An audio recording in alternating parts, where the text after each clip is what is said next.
Uiagalelei, touchdown Ross! They go with a run at 3rd and 3, and that's blown up right at the point. John Ridgway. Four-man front for the Dogs, drifting back in covers. There comes the pressure. Quay Walker, shot out of a cannon. Bennett, near side, pass is caught. George Pickens. Gary lost a yard his first one. They fake it to him, and smothering the quarterback is Tyreek Smith.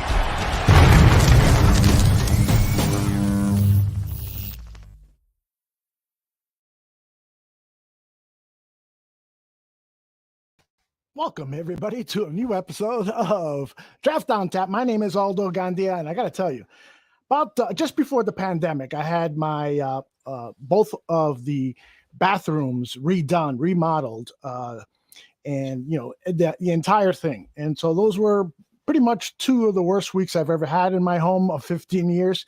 Because those 2 weeks were just a mess. Everything is everywhere. And, you know, I missed my medicine cabinet. You know, are you sure we're going to get a better medicine cabinet than this? And there's dust and well, that's what's happening with the Chicago Bears right now.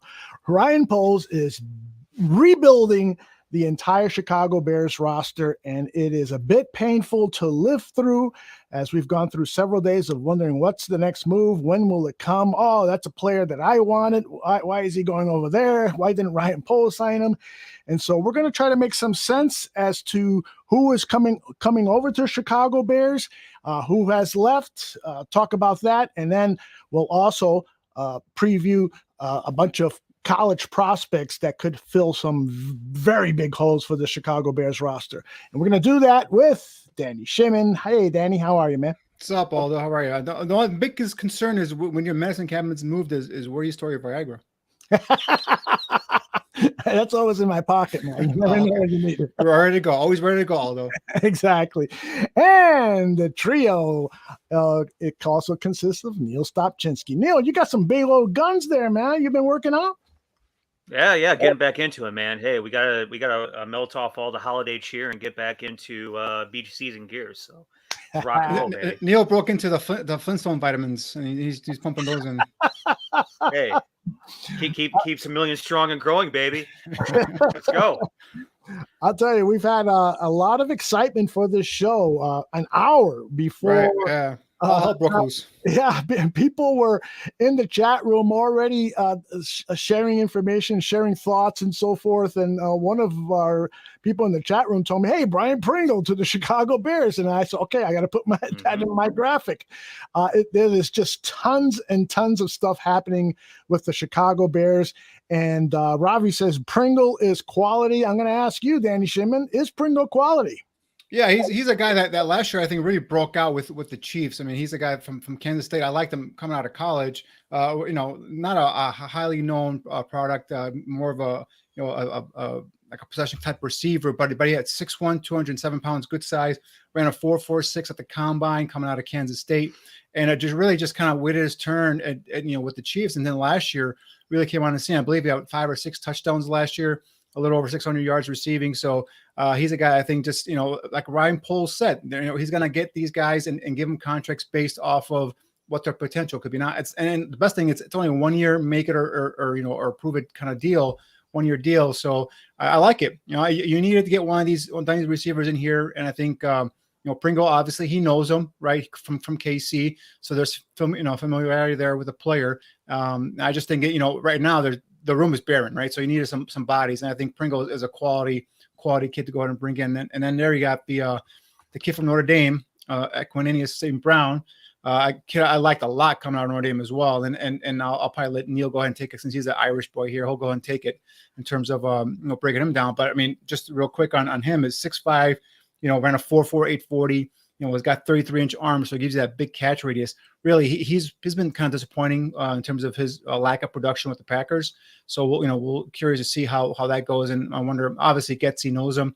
Obviously, Getsy wanted him in the system, so going to probably give him an opportunity to come in here and obviously compete for a starting job. So, but Niel, I mean, I loved St. Brown come out of Notre Dame. I think his brother is better. He went last year to the Lions, Amra St. Brown, but I think this is a big body kid, and he wasn't the kid, the receiver I thought they're going to get from the Packers. I thought they're going to get Valdez Scantling, but this is a guy that come in here probably get an opportunity to start. So I like him out of Notre Dame. What do you think of him?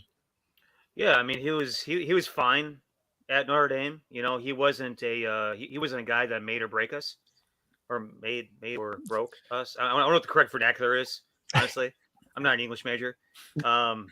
He wasn't a massive difference maker. Let's just go ahead and say that. He was a really his sophomore nice year. He had a huge sophomore year. Yeah, he did. He yards. did. But Chase Claypool was the guy that came on Notre Dame recently that really set the mold of difference making wide receivers in Notre Dame. We had our version of what we thought a difference making wide receiver was at Notre Dame with Lake Dawson and Tim Brown and even Bobby Brown and I can go on and on, but Chase Claypool really kind of set the mark of guys with size, speed, athletic ability, high point, one-on-one, winning ability, things like that. New Mexico State just beat UConn, massive upset. But the thing about Equanimeous St. Brown is that we touched on last year when we were talking about Amon-Ra is that their pops is a world-class bodybuilder, and so the things that that man instilled in his kid was strength, work ethic, just going balls out and going your hardest. And that's really what you get from that entire family. That's what you get with Equanimeous. And thing about it is that we needed length, we needed size, we needed speed. He tackles all three of those with one stone. He didn't exactly emerge as the type of dude that we all thought he might have emerged as in Green Bay. He was a highly recruited kid in high school, like a 4-star kid in high school. And like I said, had a nice career at Notre Dame. Could have potentially just absolutely exploded at Green Bay. Didn't. Hopefully he can do some things here. At worst, he's going to be a really nice possession receiver that could be a deep threat and a red zone target, things like that. So pretty excited to have him. Not going to lie to you. Byron Pringle, he's a guy that has great catch radius, given his size. He has good speed off the line. I really like, his toughness in the middle of the field. In terms of guys that are average size wide receivers, they can make the tough catch. He's that type of dude. I think you're playing the same highlight that I watched just a minute ago here, Aldo, where he makes a tough catch in coverage, gets absolutely hammered, hangs onto the ball. You need guys like that too, man. You need tough receivers that have strong hands, that have well built core that can withstand a hit here or there. Like this kid coming out of Kansas City. I think Marcian Greco posted earlier he's a poor man's Tyreek Hill. Absolutely not. He's not. He's not no the freaking way! Oh my God! Marcian Greco posted earlier. Was he drinking tonight? I'm not sure. Hill. This is nowhere near Tyreek Tyreek Hill. He's retired, so maybe that explains it. Okay. Anyways, he's not Tyreek Hill. Different type of receiver. He's not even close. Yeah, but he's a guy that you like to have in terms of catch radius, strong hands, toughness. He's going to find his ways to get open. Like Danny said earlier, he had a breakout year last year with the Kansas City Chiefs. Let's keep that shit going, man. We're signing a lot of guys right now that the year before they get to Chicago are having breakout years. And, Poles is doing a good job of finding guys that are pretty much in the pinnacle of their careers, bringing them in, not spending a absolute F ton of money doing it, by the way, and getting difference makers, hopefully. And Pringle, just to recap real quick, last year he had 42 receptions, that's the shot right there. 68 yards for 13.5, average per catch, and then 5 touchdowns. So, there are a lot of times he makes plays like that. You saw crunch time. Mahomes had faith in him to go to him and in a last second kind of throw it in the back of the end zone. That was a game I forgot who the opponent was, but the kid really kind of developed there in that system. And again, Ryan Poles knows him, familiar with him. Probably helped draft him, to the Chiefs. So I think that guy right now is probably a number 3 receiver. I'm thinking, right? Because I'm thinking that whoever they bring in the draft, it's still going to be, maybe they go again get another guy from free agency. Who knows? I still think there's a big fish out there they're waiting for. I'm hoping and praying it's Terron Armstead from the Saints, but we'll see. That if you bring that guy in, you kind of put him in left tackle and you just solidify left tackle for years to come, just as long as you keep him healthy. But I'm still hoping that there's going to be a big fish out there that Ryan Poles is a way to go ahead and just kind of reel in here, hopefully the next couple of days or so. Danny, your Wi-Fi signal is a little choppy, so why don't you jump out and come right back in, and then we'll call Vinny. How do you pronounce Vinny's last name, Danny? Before you jump out, Bonasing. I can't have it here somewhere. Italian, you should know. Yeah. Let's the definite guy take a shot at it. Hang on a Go second. ahead. I'll be back. Right back. Bonsignore? Bonsignore, yes. Oh, that's what it looks like to me, at least. That's what it looks like to me. If I could speak any other language than English and Spanish, those are the two languages I speak. It's Italian that I want to speak. I love it. You gotta make sure you use the whole deal, right? You gotta do the thing. My wife is Italian. Like, cook me something to eat. Well, I know your wife's Italian. Like she has an Italian mouth on her. That's for sure. Whoa! Oh my Lord! Love it. Hey, I love it. All right, let's give Vinny a call, and hopefully he'll pick up, and then we'll talk to him about Nicholas Morrow and all of the other Bears Raiders news that's going on. We are live at the Barroom Network. Vinny Bonsigore. Hello. Hey, Vinny, it's Aldo Gandia with the Barroom Network, along with Danny Shimon and Niel Stopczynski. How are you? I'm good, buddy. How are you guys doing? We're doing fantastic. Vinny, we've got a lot to talk about. I'm going to turn it over to Niel and to Danny. Danny will start off the questioning, and we'll get you out of here in about 15 minutes, okay? You got it, buddy. Thanks. Hey, what's up, Vinny, man? Thanks a lot for taking some time for us tonight. And I know it's a busy night for you. I heard a big trade went down tonight. I'm not sure if you know this guy named Davante Adams is coming to Las Vegas, but I appreciate you taking some time for us tonight. Yeah, no problem, man. Yeah, so we initially had you on because we, obviously with the Raiders and the Bears, it seems like there's always something going on here. And obviously Nicholas Morrow is the linebacker that the Bears went ahead and signed in free agency to a 1-year contract. And we just kind of wanted to give our audience here a little background on Nicholas and what type of player to expect here with the Bears going forward next year. So if you can give us some background on Nicholas. I know he missed a majority of last year with an injury. Just kind of a brief little scouting report on what to expect from Nicholas Morrow. Okay, absolutely. Whenever you're ready, bud. You want to? Yeah. Okay, you want to just go ahead and maybe ask me some questions? It's probably a little easier doing it that way. Sure. Yeah. So right now they're thinking about playing him at middle linebacker. Maybe they're talking about some outside linebacker, maybe weak side. I believe he was a middle linebacker with the Raiders. And from what all I've seen on tape is he's just a fast, instinctive linebacker. One of those athletic types that the the new Bears head coach Matt Eberflus likes: fast, quick, instinctive. So is that kind of what you've seen in this time with the Raiders? Yeah, and Nicholas is a great guy too. He was really coming on 2 years ago in 2020. He kind of emerged as their best linebacker that season. Was a real favorite of John Gruden. Here's a kid that went to Greenville College there in Illinois, so he knows that state and that area, and was somebody that the Raiders were really happy with in terms of the progress. And it was a big loss when they lost him last year. I remember I literally saw him get hurt. It was against the Rams in a joint practice in Thousand Oaks, California, and all of a sudden, he goes down. And I don't think anyone at that point expected it to be a season-long injury, but it turned out to be, and it was a big loss for the Raiders. This is a guy that is a good athlete, really smart, can defend the pass in terms of pass coverage adequately. He's also somebody that can kind of play sideline to sideline. He's versatile. He can play all the various linebacker positions. So I think the Bears did well, by signing him, and hopefully for Nicholas, he's past the injury and ready to kind of get back on that path that he was on, prior to the injury. Vinny, what are Nicholas's top strengths? What are the things that he does really well, and what are maybe a thing or two that he can work on? Well, I think he's, number one, he's versatile. He could play a bunch of different positions. And I think that as somebody that was starting to really emerge, whether he was a guy that you put on the quarterback, he had some sacks in 2020 for the Bears. He was a really good tackler.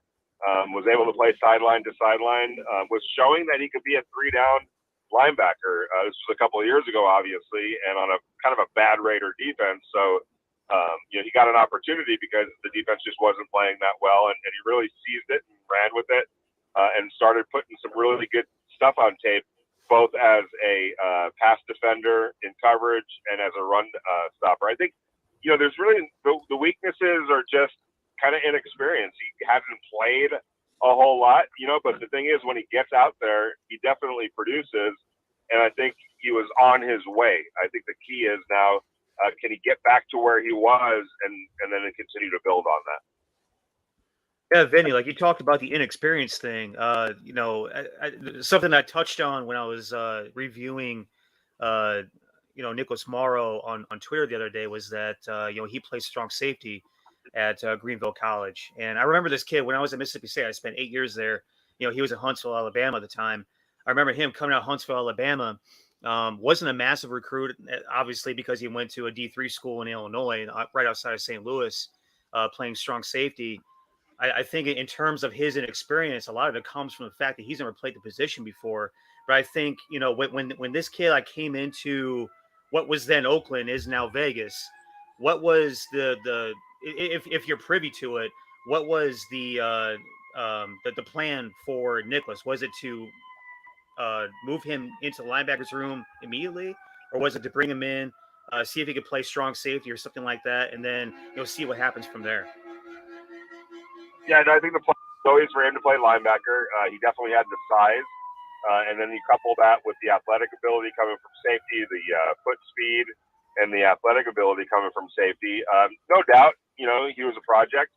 And the Raiders understood that, but they felt like there were some development skills that were readily evident, and it was just going to take some time because you're talking about a guy that was coming from a lower level of football. But he came up through special teams. When he did get his chance to get on the field, slowly but surely, he kept building off of performances and just developing. It's kind of a classic case of that. You hope that you're getting something with a project like that, but you also understand that it's going to come down to, is he willing to put the work in?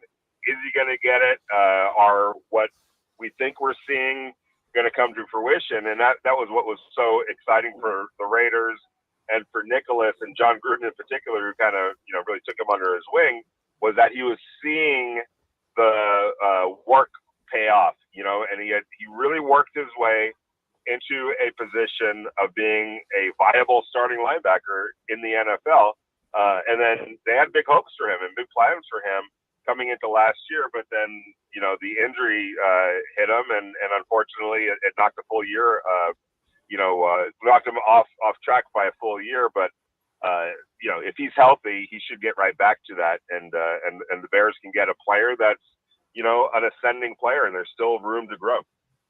Right. And I mean, we all know that's tough. Like whenever you lose a year of development, a lot of players have lost arguably 2 years worth of development given all the COVID stuff. So that's even made it like twice as hard for a kid like that who's just learning how to play the position at a equally high level. I think just looking into just taking a brief look into his profile, what I've been able to gather is that he is a kid of work ethic. He is a kid of character. He had a lot of leadership down there at Greenville, coming out. And, the other thing is that he's the only All-America in the history of that program, or at least at the time he was. So that's a pretty incredible thing. I think, the thing that I'm interested in is that in terms of making an impact, if there's one thing that sticks out to you in terms of a kid coming into a new environment, playing a new position, learning things for the first time, what sticks out to you in terms of like how Nick has sort of cemented himself through the what was it, 3 or 4 years that he's been with the Raiders? What sticks out to you the most? Well, I think the one thing that is really going to help him is that he knows what level he was playing at. He got there, and that helps your confidence and it helps your belief in yourself. So I think that he understands he belongs. He understands what his strengths are, which is being a great athlete at linebacker, as we were mentioning, able to be an effective player when it comes to defending running backs or tight ends in pass coverage, but also being able to dissect in the run game and go make plays as a run defender. He was really flashing as an all-around linebacker, to be honest with you. He was also pretty decent, on the pass rush. So he was kind of putting it all together. To say one strength over the other, from my vantage point, he was improving in all areas and becoming kind of an all-around linebacker. And so, again, that was really pleasing for a guy like John Gruden, who just because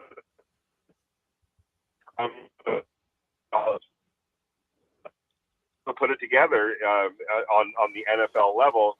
And again, I think that was a confidence booster for Nicholas because he showed that he belonged. And I don't think it's going to take him very long to kind of pick up where he left off and again, continue to grow. Hey, Vinny, switching from different type of players here, guys going from Chicago to Las Vegas, and that's Bilal Nichols. Was a starter here for the last 3 years. Comes in, going to be probably, I'm assuming, a 5 technique in Patrick Graham's defense. I'm not sure if you guys had a chance to meet Bilal yet. Another great kid. What are your thoughts in terms of, or have they even expressed yet, how are they going to plan on using Bilal? I'm assuming he's going to be a starter for the Raiders. Definitely is going to compete for a starting job. When you look at that interior defensive line room,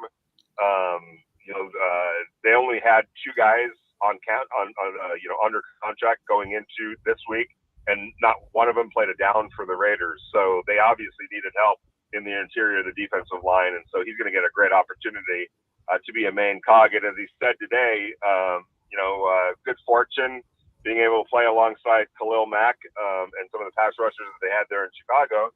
And now he comes to Las Vegas, and you got Max Crosby on one side and a guy by the name of Chandler Jones on the other. So, it's good to be fortunate sometimes because that's only going to help his job. And his style of play and what he does and what he brings to the table is obviously going to help them as well. So he comes into a really good situation along this defensive line from an opportunity standpoint. And then also the guys that are around him and the level of play, a level of talent that he's surrounded in, that makes life easier for both he and the guys that he's joining. Yeah, he's another good kid. I think you guys will enjoy him out there in Vegas. So, but Vinny, before we let you go, we got to ask you, man, about this big trade that just went down about an hour ago with the Raiders going ahead and getting Davante Adams, reuniting the Fresno State connection with Derek Carr and Davante. A bit of a shocker there, especially with Aaron Rodgers re-upping with Green Bay. The assumption was Davante's going to be there for at least another season. How's the reaction there in Vegas in terms of the big trade? Well, Raider Nation is going bananas right now. I just finished hosting my radio show on Raider Nation Radio, and they're going nuts without question.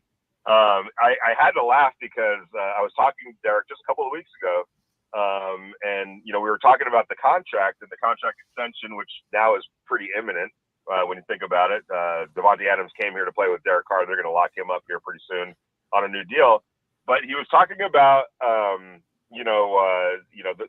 the blessings in his life, being able and fortunate enough to make the kind of money that he makes. And he's like, being able to help the less fortunate. He goes into other countries and helps build schools and churches and feeds kids and things like that and families. So he definitely uses his money the right way and to help others. And he's like, and that's going to be part of, when I'm thinking about a new contract, that's kind of part of the equation, how I can use, my blessings to help others. And then he paused. And he's like, but he goes, there's some guys out there in the NFL that I really want to play with. And that's going to come into the equation as well. So it was basically saying, yes, I want what I'm worth, and I'm happy to get it to be able to not only help my family, obviously, but others that need it. But, there's some guys out there that I want to play with. And I knew he was talking about. He was talking about Davante Adams. And the implication being, he's not going to ask for the world and the moon and the sun and all the planets because he understands that what he makes also affects how the Raiders can go out and get help around him. So he was already thinking about it. I could tell. And in fact, I wrote about it and I brought up Davante's name because they've made no bones about the fact that they wanted to play together at some point. So he definitely, and so did Davante, spoke this into existence, and it came to fruition today. And I got to give the Packers a lot of credit too. They could have played hardball in this situation. They could have kept him on the franchise tag this year, and called a bluff if he was threatening not to play. They could have franchise tagged him next year too. They had him under control and had all the control for the next 2 years at least. And that's why I thought that this was a pipe dream, that it wasn't going to happen once he was franchise tagged. But I give the Packers a lot of credit, because it looks like Davante said to him, because they were willing to pay him exactly what the Raiders paid him, but he said to them, look, I want to go someplace else. And they did him a solid. They could have played hardball, but they didn't. And they said, okay, we'll make it happen. And to me, things like that, and I know we're on a Bears show and all that, but organizations that do that, that see it and say, you know what, we're not going to stand in your way anymore. We're going to let you, go do what you want. That resonates with players, and it was a good move. It was an good organizational move by the Packers to let him go where he wanted to go, and I don't think that'll be forgotten. Vinny, last question before we get you out of here. I understand that Tony Moy, in fact, in the chat room, told me that the Chicago Bears are about to close a deal, or may have already closed the deal, to have the same architectural firm that did the Raiders Stadium work on the Arlington Park project here in Chicago, the new stadium. If that goes through, there's still a lot of hurdles to jump. What can you tell us about that stadium in Las Vegas, and what Bears fans can anticipate if they take the same approach? Yeah, this is a great stadium, Allegiant Stadium. It's funny because I worked in Los Angeles when the Raiders were trying to get back to LA, and the Rams, and obviously the Chargers. And I'll never forget, the night in Houston in 2016, January of 2016, when the vote finally happened, and the Rams were awarded LA, and the Chargers were given the second option to join them, and the Raiders were essentially in third place in that situation, and so they had to figure something out because it wasn't working out in Oakland. And lo and behold, about a month later, all of a sudden, they're pursuing Las Vegas, which made a whole lot of sense. But long story short, in retrospect, that happening in Houston that night was probably the best thing for the Raiders, because when you go by the Raider Stadium, there's no question whose stadium that is. When you look at it, it's all Raidered out. It personifies them, and I think the architects just did a fantastic job of capturing the Raiders' spirit, the Raiders' heritage. There's no question whose stadium that is. And I would imagine if given the opportunity now in Arlington Heights to do the same thing for the Bears, working with the Bears people and trying to get their vision and what they're really striving for, and then be able to make that come to life. If they handle it the way they handled Allegiant Stadium, it's going to be a great place for the Bears, for their fans, and I'm sure it's something that the whole community can be proud of. Vinny, man, we appreciate you jumping on. Thank you so much for giving us some time and shedding some light on Nicholas Morrow, the big trade there, and how the Raiders are going to go ahead and implement Bilal Nichols. Why don't you go ahead and give our listeners, your Twitter handle and any sort of information in terms of how they can read your writing and follow you on social media. Yeah, for sure. At Vinny Bonsigore on Twitter, and then also, is it at Vinny Bonsigore or at Vinny? I always forget, but I think it's at Vinny Bonsigore on Twitter. Yes, it is. You could. Okay, great. And then you can read my stories. Just download the app if you're a Raider fan. VegasNation is the app for Raider coverage over at the Las Vegas Review Journal, and also host a show 4 to 6 p.m. locally. So, Pacific Coast time, 4 to 6 on Raider Nation Radio, and you can listen to it on the Raiders site, Raiders.com, and listen to it live. So you can hear me and read me and all those good things, and welcome to any support that you guys can give me. Sounds great, Vinny. Thanks very much for hanging out with us a little while. You got it. Thanks. Have a good one, you guys. Thanks, bud. Thank you. All right. Bye-bye. Outstanding. Good get. Vinny knows the Raiders very, very well, obviously covers them for the Las Vegas Review Journal. And you guys, if you're a Raiders fan out there, you want to follow what's going on with Bilal Nichols and some of the other, former Bears. One thing I forgot to ask him is Khalil Mack is back in that division now. Now he's going to be playing the Raiders twice a year with the Chargers. So I wonder how long that was going to, be like out there. But anyway, great information there. Very knowledgeable source. Just told you right now in terms of that Adams trade. I think Rob Domofsky does a great job covering the Packers for ESPN. Said that Aaron Rodgers knew about this, that this is going to happen. So if Aaron Rodgers, I don't know if he knew about it prior to re-signing or if he found out like after he re-signed, but I'm curious in terms of how Aaron Rodgers was able to do this. Now if Aaron Rodgers knew Adams. Can I interrupt? Because this is what happened. Hey, we can give you this $50 million a year for the next 3 years, but there's no way we can bring Davante back. Aaron Rodgers. Okay. Yeah, that's what happened. That's what I was just gonna say. I'm like, unless Aaron Rodgers was a selfish bastard and said, I want all the money. I don't give a shit about, that could very well be the case, because I was shocked that they traded him after they signed Aaron Rodgers. But trust me, and so what this means, this is going to go down in Aaron Rodgers' legacy as he really doesn't want to win as badly as other quarterbacks. You think Tom Brady would have allowed that to happen? No, Tom Brady took discounts. He restructured his contract. Yeah, he took discounts for Edelman and for Amendola and God knows who other players. But yeah, I mean, Brady always kept, he could always maxed out, but no, he always he kept some of that. I mean, he still made $20 million a year. It's not like he's making peanuts, but he could have made more. But he kept some of that, space for the Patriots who would get other players. So he's doing it with the Bucs now too. Mm-hmm. Yep. So, the thing is, he gets it though, because he's making all this other money elsewhere with his endorsements and his sponsorships and everything and else. His wife. He's got all these other sources of income coming in. And his wife. Yeah. He doesn't need the NFL to pay him anything. He can play for free if he wants to. Yep, exactly. All right, let's get back on track here, talking about some of the free agents before we start with your draft evaluations. Yeah. The very first player the Chicago Bears signed, Ryan Poe signed, immediately went out and got that 3-tech defensive tackle, Larry Ogunjobi. I think this was a great get for the Chicago Bears. They didn't want to wait. There aren't a lot of 3-techs who can play this kind of disruptive style that the Bears need. They went after him right away. Some fans are saying that they overpaid. I don't agree with that. The salary cap is going to go up at minimum of $15 million last year. On average, it goes up $10 million, but because of the big TV contract that's going to kick in, it's going to be $15 million. And that's why you're seeing some salaries inflated right now. And then next year, it's going to be even bigger. And so we're going to look back. If Larry Ogunjobi is as successful as I think all of us think he will be, it's going to be a deal for the Chicago Bears.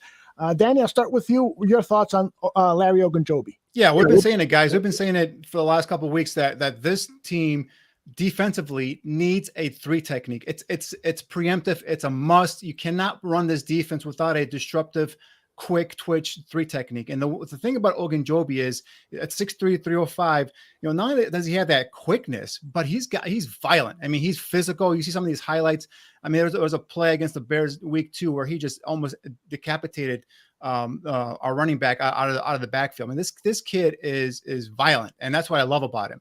When coming out of UNC Charlotte, I mean, at the combine, he ran a 4.97 40 at a 1.64 10-yard split. And I kept telling you guys last week when I was going over these defensive linemen, is that 10-yard split is more important than that 40-yard time there. And just to kind of give you an example in terms of where he's at, Aaron Donald was a 1.63 10-yard split when he came out of the combine. So this guy's a 1.64 at 305 pounds, 32-inch vertical, almost 33-inch arms, big hands. This kid is like I said, violent, vicious at the point of attack, and he's got that twitch to be able to line up at that 3 technique and penetrate, get up into that gap and make plays in the backfield. So this was one heck of a pickup.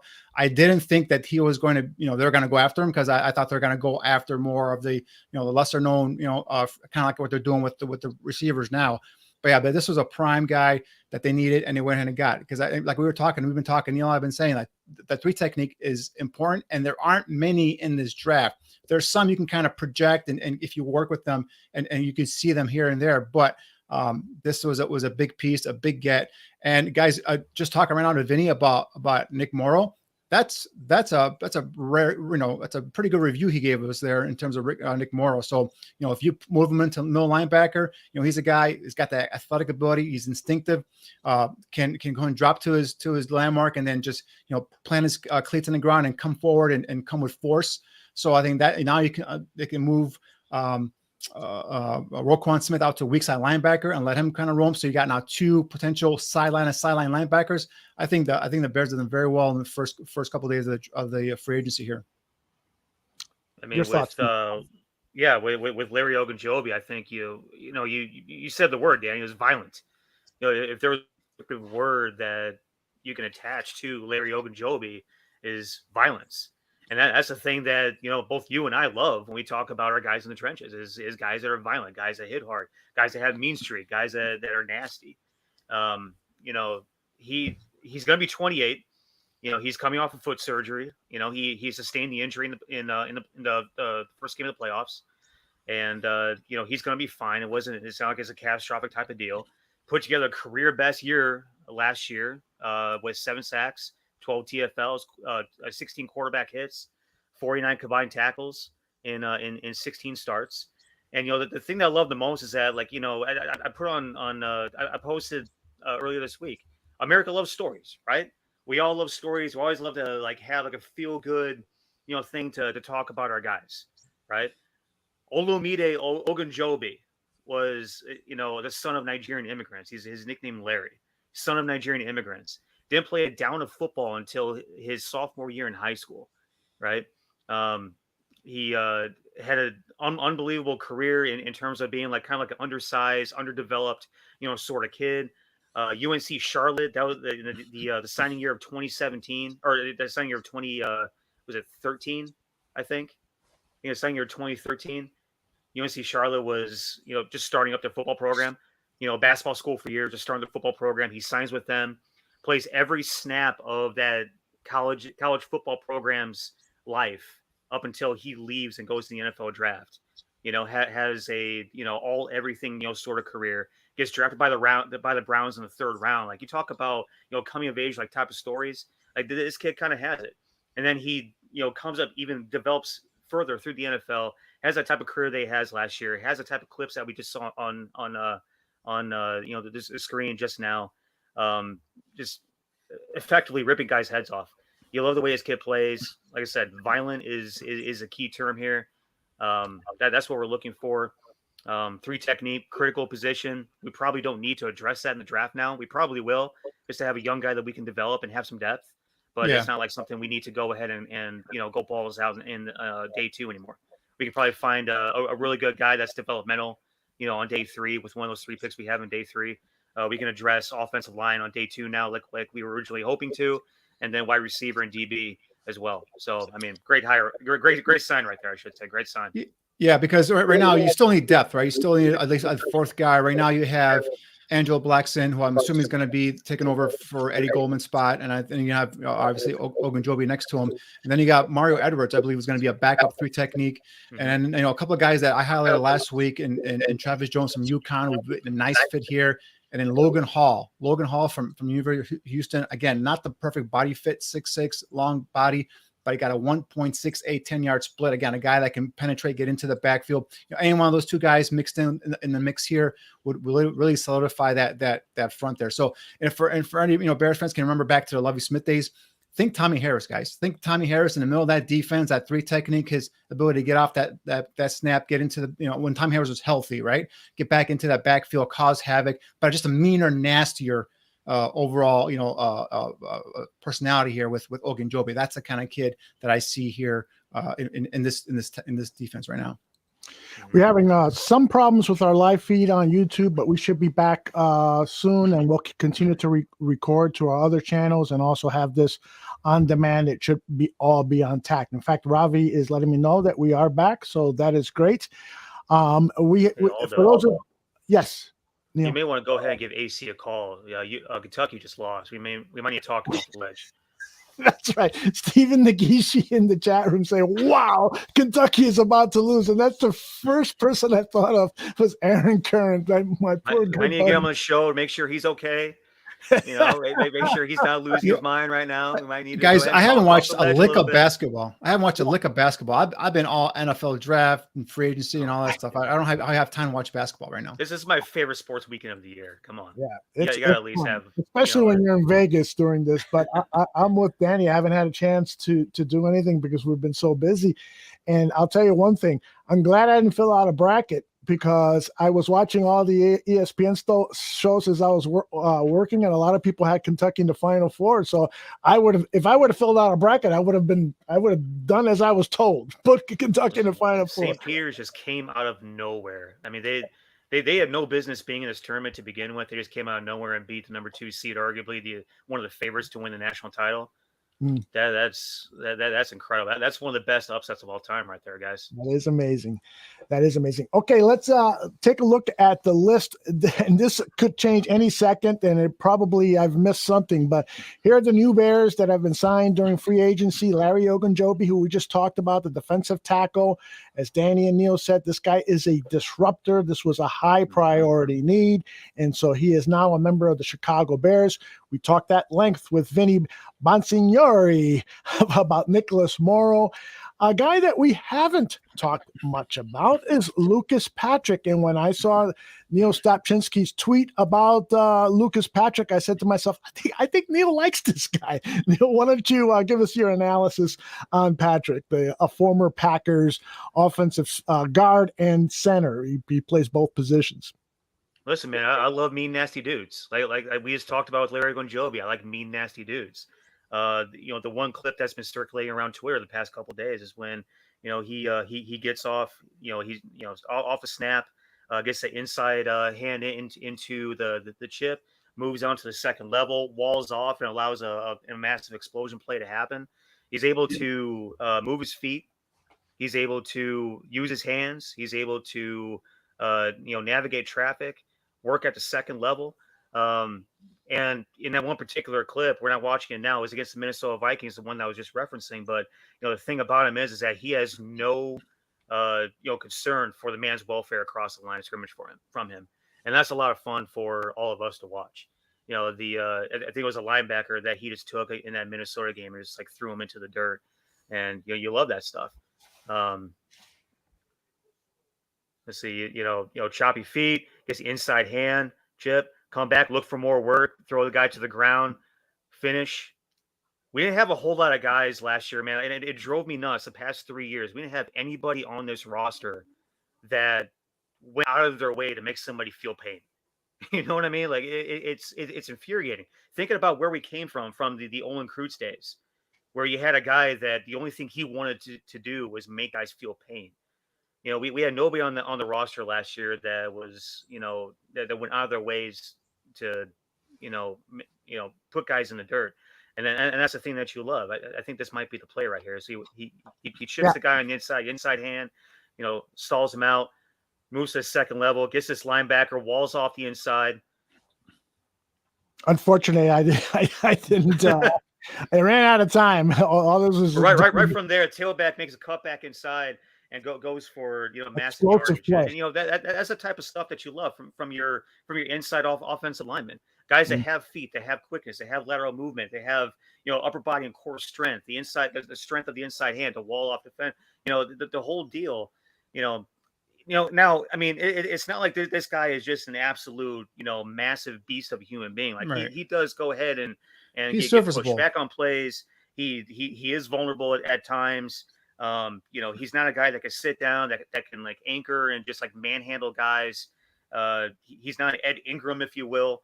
I've talked very highly about that guy, how he's able to just go ahead and manhandle guys. Zion Johnson, the same way. He gets his hands on you. He can move you this way and that. But he's a guy that once he gets leverage, he gets the inside hands. He can go ahead and control his space. And it sounds like, he's the type of dude that instills leadership and work ethic and all the right types of things that Ryan Poles talks about in all of his press conferences, where he says about he wants to set the tone with the right kind of guys in the locker room to move forward and not have to worry about, having to deal with, different mindsets of guys. He wants to have the same types of guys in the locker room. They're about the same types of things, culture. And he wants to build it from the onset. And this is the type of guy that will put that in the locker room. Yeah, and Marty in the chat just asked the question: will he play center? Yes, I believe he will play center. 100%. I think he'll be your starting center. I think Mustafa was just brought in to be a serviceable backup. And the one thing about Patrick is we just saw him in those clips. They're playing that wide zone stretch, right? And that's where I've talked about these offensive linemen got to be able to be mobile. They got to be able to get to that next level, that second level run fit, that linebacker, and seal them off like we showed you in some of those plays. And the bonus with this kid is he has some nasty in him. He's got some mean streak in him, and I think he's a smart kid. Came out of Duke, versatile, can play right guard, left guard, and center. So you like that versatility. Modest pickup. Not a huge guy. He's a serviceable offensive lineman.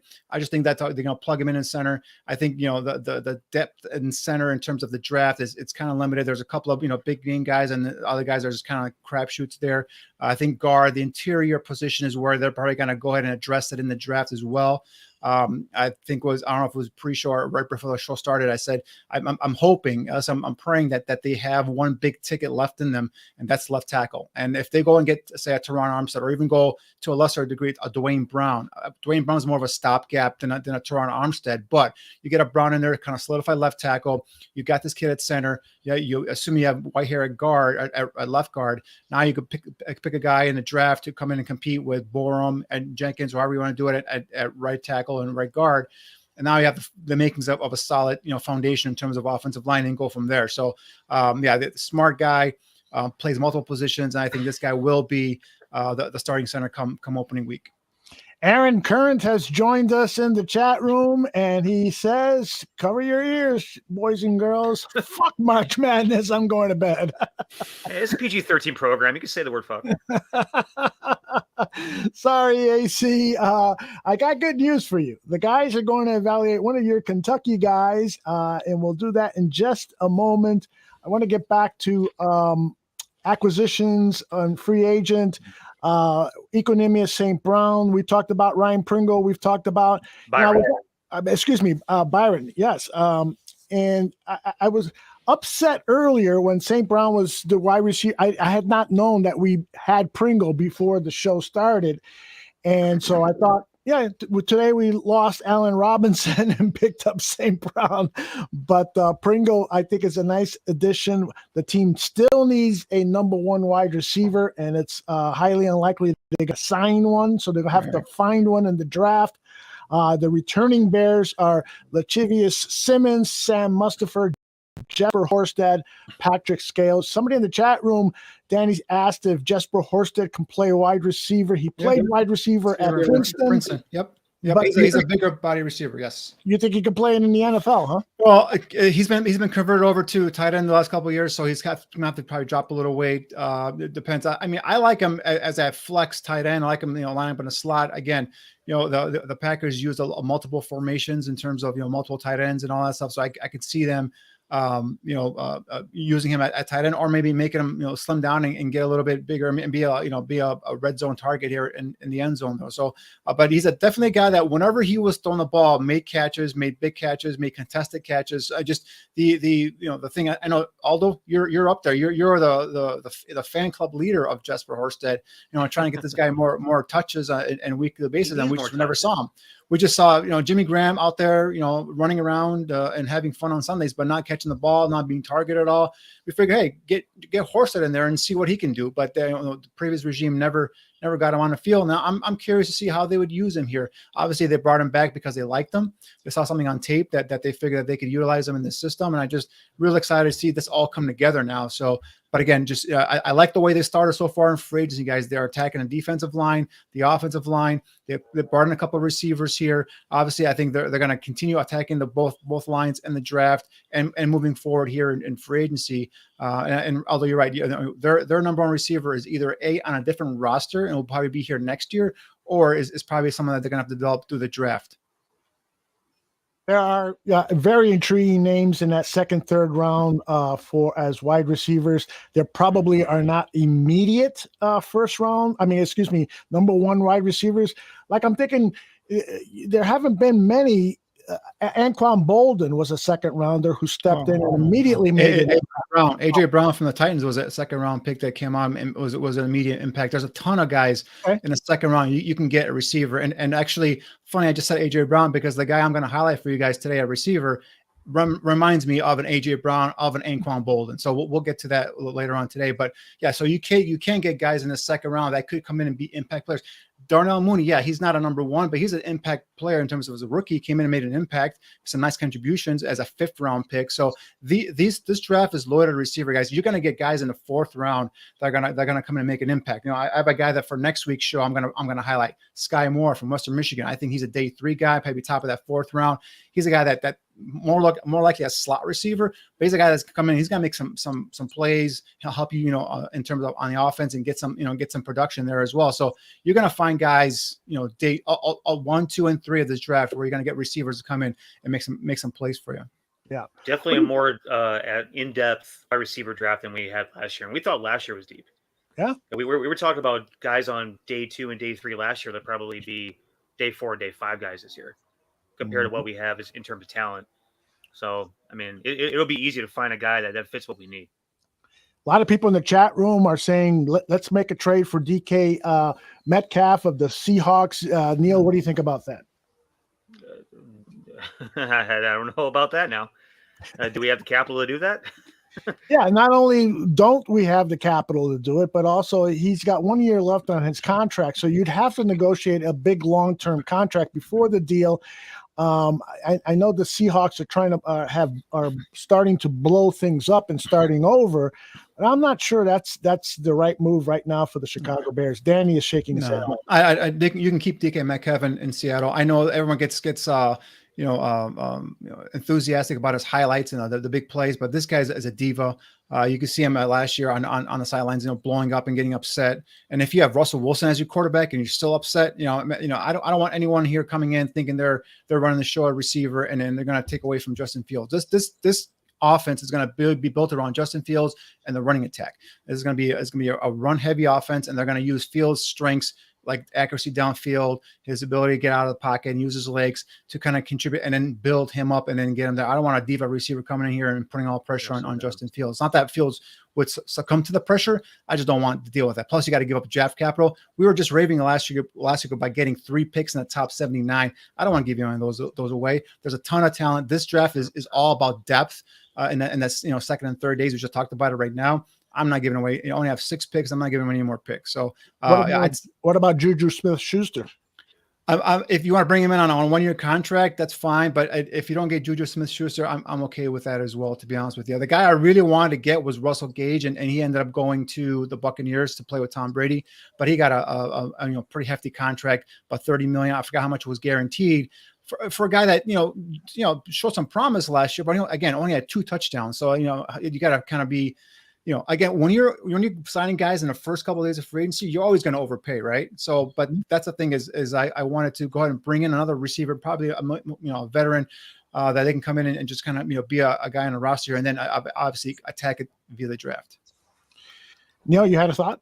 That last comment, all receivers are divas. Yeah, inherently yes, but we're talking about relative terms here. if you're saying a receiver is a diva in relative terms, he's really freaking bad now. And DK Metcalf, he's an Instagram receiver. All right, like he's got the abs and the muscles and the earrings and the hair color and everything else. I don't want that garbage in my locker room. Now, sure, Poles doesn't want that garbage in his locker room. I'm sure the McCaskey family doesn't want that garbage in their locker room. DK Metcalf in high school refused to take a pass over the middle because he didn't want the contact. That's a true story. I don't want guys that refuse to get hit, even as big as they are. I'm out on DK Metcalf. I mean, as like freakishly athletic as he is, as big as he is and everything else, we could do better. We could do better. I've been scrolling a list of Bears, former Bears players who are now on the outs, and they include big names like Allen Robinson, Khalil Mack, Tariq Coleman, Eddie Goldman, James Daniels, several other players. All of them have been either traded or signed as free agents rather quickly, or still some of them are still free agents. But any names here that you guys feel like, wow, we're going to miss this guy? For me personally, I was a big James Daniels fan, and I said multiple times I thought he was a guy still at 24 years old could have been re-signed and popped in at center, his natural position. He was playing coming out of Iowa, but Niel touched on it earlier. Ryan Poles wants a certain type of offensive lineman, and he's actually stated it. Well, I don't know if it was at the combine or prior to the combine, where he said he watched the tape and didn't like some of the body motion or reaction of some of the offensive linemen, especially when Justin Fields took some late hits, and he didn't see anyone rushing over there and defending him and picking him off the ground. And those are things that matter to some of these guys. And Ryan Poles played the position, so he kind of knows what inherently he likes to see in his offensive lineman. And I just think that although, superior in terms of athletic ability to Lucas Patrick, but I think he just didn't have the fire and the nastiness in him. And I think that's might have been a reason why, because his salary that he got from the Steelers wasn't outrageous. I think it was like $9 million a year. And I think we were talking about, over $10 million for him. So it wasn't like an outrageous amount of money, but I just think he didn't like the fact that, he didn't have that nastiness in him in his play. And I think also that we talked about earlier, this draft is deep in terms of interior offensive linemen. I think he could easily replace him inside and just bring in a veteran like Lucas Patrick to man the middle in terms of center there. But so for me, it would have been James Daniels and Jakeem Grant. I think Grant came in, did a nice job as a returner. He gave you that spark on special teams. I think I was hoping they keep him and re-sign him. But, obviously the Browns came in and swooped them up. So those are the two guys that they've, in terms of the guys that they lost, that I feel like, if we could have kept them, it would have been a nice get there. Somebody just asked about James Washington, the Pittsburgh Steelers free agent wide receiver. You guys have any interest in him? I thought he was going to be a player, but he's disappointed. Almost kind of reminds me in terms of disappointment as Equanimous St. Brown. He's probably hungry, probably wants to excel. You think there's any value in kicking the tires on Washington? I wasn't too big on him coming out of Oklahoma State. He was a guy that really, to me, was a one-trick pony. He was a guy that just made some plays downfield, either stretching the field vertically or going up and making plays on the ball. It really hasn't done much in terms of with Pittsburgh. I heard that the Cowboys were eyeing him to go ahead and sign him and kind of help replace some of the guys they lost. So we'll see how that happens there. But again, he's a veteran. I'd rather bring someone in here that has some at least some productivity at the NFL level. So I don't have the free agent list here in front of me in terms of who's remaining at the receiver, but I know I'm assuming Van Liskelling is going back to the Packers now with them trading away Davante Adams. So I think he's going to be off the list. Pringle was a guy that I had earmarked here, and that's a guy they got today. Gage, we talked about, he's gone. I'm trying to remember who else is out there in terms of free agent wise, but I think they get maybe one more free agent. Again, not a huge mega deal here. I'm just hoping they have that money saved up for a Teron Armstead or a Dwayne Brown at left tackle. So we'll see what happens here going forward. I got to tell you, if they are, saving their nickels and dimes to land that left tackle, Armstead, is it? Armstead, right? Teron Armstead. Yeah. If they're saving money to sign him to a long-term contract to be Fields' blindside protection for the next several years, that would be a brilliant move by Ryan Poles. To get his 3-tech and to get his left tackle would be a huge accomplishment. And after a few days of wondering if the Bears were going to do anything, if he can pull that off, all of a sudden he's getting an A in my grades. What do you think, Neil? If you get a guy that can seal off the left side, and also a guy that has the strength and nasty as a guy like Teron Armstead, I'm all for it, 100%. Yeah. There's one more player out there on defense that I've got my eye on, and this is something that Neil would probably like. I'm not sure if you like this player or not, but it's a position that you've been clamoring for, right? And Ryan Poles has a history with this guy. That's Tyrann Mathieu. If Tyrann Mathieu, the Honey Badger, can be brought in here at a safety to pair up with Eddie Jackson, We'll see how his market. I haven't heard anything in terms of market heating up or who he's visiting or where he's going, but it's another guy to keep an eye on. Again, that connection with Kansas City. Matthew feels a little disrespected. KC went ahead and got Justin Reed, a younger safety from the Texans. So we'll see what happens there with Tyrann Mathieu. But so I'm hoping that either Tyrann Armstead, which is my preference, or maybe a Tyrann Mathieu, a sneaky signing there. We'll see what happens there. But in terms of maybe he bringing him out on a 1-year prove-it deal. I like the Honey Badger now. I didn't at first, but he definitely grew on me. He grew up a little bit. Became a little bit more mature. I'm with you. Yep. Put all the the ridiculous stuff off to the side. I like the Honey Badger now. Talk about leadership. Talk about a guy that's a terrific open field tackler. His ass off. Right. Yep. Right. Plays his ass off. It eliminated the bullshit. Kept all the playing your ass off, the work ethic and everything else. The motor. I love that kid now. Getting back to that wide receiver position, just a couple more names I'd like your comments on. I think that the market is dropping on Marquez Valdez Strandling. What the hell? Scantling. Thank you. I think the market is dropping on him. He might be one of those guys who could be found as a high value 1-year contract. In that case, I wouldn't mind having him become a Chicago Bear. I don't have a lot of confidence that he's a good receiver, but if you can bring him in for somewhere between $3 to $5 million or whatever it would be considered a value, I wouldn't mind the Bears taking a chance on him. What do you guys think? Won't you think that now he's more likely to go back to Green Bay with Davante Adams? Yeah. I'm thinking I'm just assuming. I could be totally wrong, but I just thought that once I heard Adams is gone, I figured Van Scantling is probably going to go back to Green Bay and give Aaron Rodgers, that deep threat he's looking for. Again, he's been inconsistent over his career, makes some big plays. Like I said, a couple years ago, averaged almost 18 yards a catch. I think last year was down to like 16 yards a catch. So, his problem has been always, some drops here and there, so untimely drops. But the guy makes big plays, is 6'4", big body, over 200 pounds, runs a 4.4 40. So it brings that speed element, the guy that can stretch the defense for you.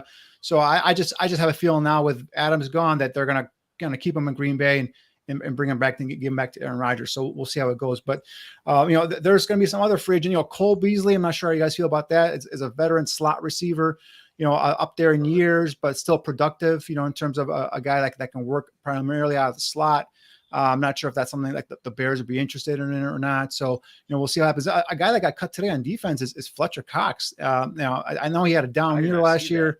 Yeah, he wasn't as productive as he normally is, but there's talk about, because he was doing $18 million roster bonus tonight, and if they couldn't renegotiate, they ended up cutting him. But they're talking about maybe bringing him back. So that name kind of popped up there and kind of intrigued me. But I think I said earlier, I think they got Blackson, they got Mario Edwards Jr. there, and now with Ogunjobi, maybe another kid from the draft, and then they're going to have their 4-man rotation there inside. So we'll see how it goes there.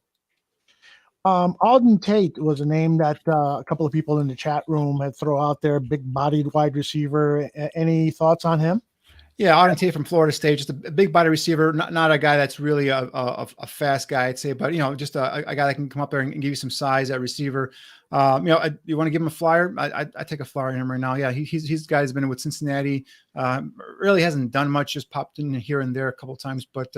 If I'm looking to bring in a guy, I want to bring in a guy that's going to, possibly be my number 2, because if you're going to assume Darnell Mooney kind of jumps up to number 1, even though he's not really a true number 1 yet, but in this system, he probably would be right now. That's a guy you can probably bring in, compete for like a 3rd or 4th receiver position, to be honest with you. It doesn't really, knock my socks off if to be honest with you, in terms of Alden Tate. But Byron Pringle is a guy that I really do like, and I do like that signing. Albert Wilson, former Kansas City Chief, who played the last 2 seasons with the Miami Dolphins, is out there too. I would keep an eye on him. I know when he was a free agent with KC, he was an intriguing target in my eyes. That's because Matt Nagy wanted him because he was with KC. So Matt Nagy wanted him. But the one guy is out there as a free agent is Will Fuller. I know he's injured. He gets injured a lot, but he's a guy that when he's healthy on the field, he's productive. And we talked about someone that brings that deep play, speed element. He's a guy, if you want to take a flyer on a veteran, that's a guy I wouldn't mind bringing in here. Another former Notre Dame Golden Domer. I'm sure that'll make Niel happy, but guy that can give you some big play potential. Again, keeping him healthy is the key here for him with Will Fuller. But man, when he's on the field, you cannot knock the guy. He's productive. Yeah. All right.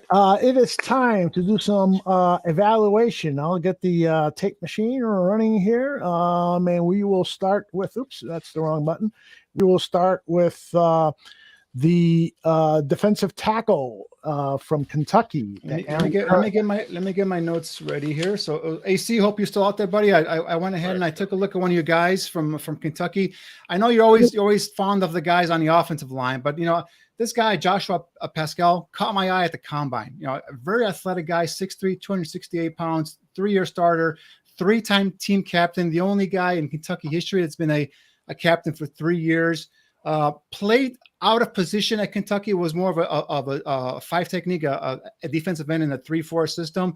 But I see him a guy like you can kick him inside. He's at 6'3", 268 pounds. If you guys remember Henry Melton, back when the Bears drafted him out of Texas, he also played defensive end, and then the Bears brought him in as a 3 technique, and he had some pretty good years. So if you compare Melton to Paschal is 6'3", 268. Melton is 6'4", 269. Melton ran a 1.58 10-yard split. Paschal went a 1.62 10-yard split. So you got some similarities there as well. And the thing about this kid is he brings in physicality and a high-end motor. Here you see him kicking inside, playing. Going right into the I think this is the guy you're going to be highlighting today, aren't you, Niel? In terms of the Georgia linebacker there, Georgia offensive lineman, goes inside, gets his shoulder into the offensive lineman, continues charging upfield, and then was able to get around that blocker and then get to the quarterback, get his hands on the football, and create a incomplete pass there. So it gives you some of that inside pass rush. I'm talking about quick guys, at a 3 technique position. I think this is a guy that you can add about 5-10 pounds to him. I think you kick him inside, he can be a nice defensive tackle. He does a nice job of stacking the edge there, creating a hard edge, stacking 2 guys, finding the football, and then shedding, and then going after the ball carrier and bringing him down. He was double teamed by 2 Georgia Bulldogs there, stood him up, shedded him, found the football, and made the tackle there. So again, here he comes in. You see him going at two offensive linemen here, goes in and continues his charge, plays with a high-end motor. The guy is always continuously, rushing upfield. He doesn't have the pass rush arsenal complete yet, doesn't have all the hand moves and everything like that. So he's got to be coached up a little bit. So this is a guy I'm talking about maybe, day 3, not a guy in the first or second day. But again, bring him in, coach him up. He has the athletic ability. He's got that twitchiness in his body that I think he could go ahead and if you kick him inside and coach him up, I think he could be a nice 3 technique. Again, Henry Melton was drafted out of Texas as a defensive end. They got him bigger here under Lovie Smith, kicked him inside and made him a very effective 3 technique. I think he went to a couple Pro Bowls if I'm not mistaken. So that's who I thought of when I saw this kid, Paschal. Again, highly athletic, twitchy defensive lineman who I think has potential to kick inside in the NFL. 3rd rounder, you guys think? I'm thinking 4th, 5th round, day 3 guy. Okay. Any thoughts on Paschal? Yeah, I remember the kid coming out of Good Counsel, I think, in Maryland. In high school when I was in Mississippi State, watching this kid. He was a pretty good sized kid. Played defensive end. I thought he could have put on probably another 20, 30 pounds. Moved inside, played 5 or 3 or whatever the case may be. Wherever he went, I kind of lost track of him after the initial evaluation because our staff never went forward with him. But what I did like about him is the stuff that you see, the quickness off the line, the strength at the point of attack. He's a twitched up kid, for his size. Interesting player. I thought he would be a lot bigger by now, to be honest with you. And when I first looked at his draft profile, I thought he'd be a lot bigger by now. He was like 250 to 255 in high school. Mm-hmm. He's only 268 right now. If that's accurate. Yeah, that's a combine. That's combine stuff. Okay, yeah. So, I mean, to me, I feel like he should have been a little bit more developed along this point from a physical traits aspect of things. Yeah, because right now he's just winning with his quickness off the snap, Right. his motor. He doesn't stop churning at offensive linemen. Like we saw right there, even if he's initially blocked, he keeps coming at him. And if you're not athletic enough to keep up with him in terms of as a blocker, he'll go right around you and he'll get to the quarterback or get to the ball carrier eventually. I just love that tenacity. I love the body size. I like the body type, the athletic ability in that body type, the twitchiness for a guy that big. I just think that perfectly, again, for this system where you're going to ask your defensive lineman to go ahead and shoot those gaps, get upfield, and make havoc in the backfield. I think this is a guy that potentially you can bring in and develop and make him into a eventual starter. Give him that weight room, put some more weight on him, get him a little bit more powerful, and keep that quick twitch that he has. Right. I figured that again, by now he'd be like a 285-pound kid.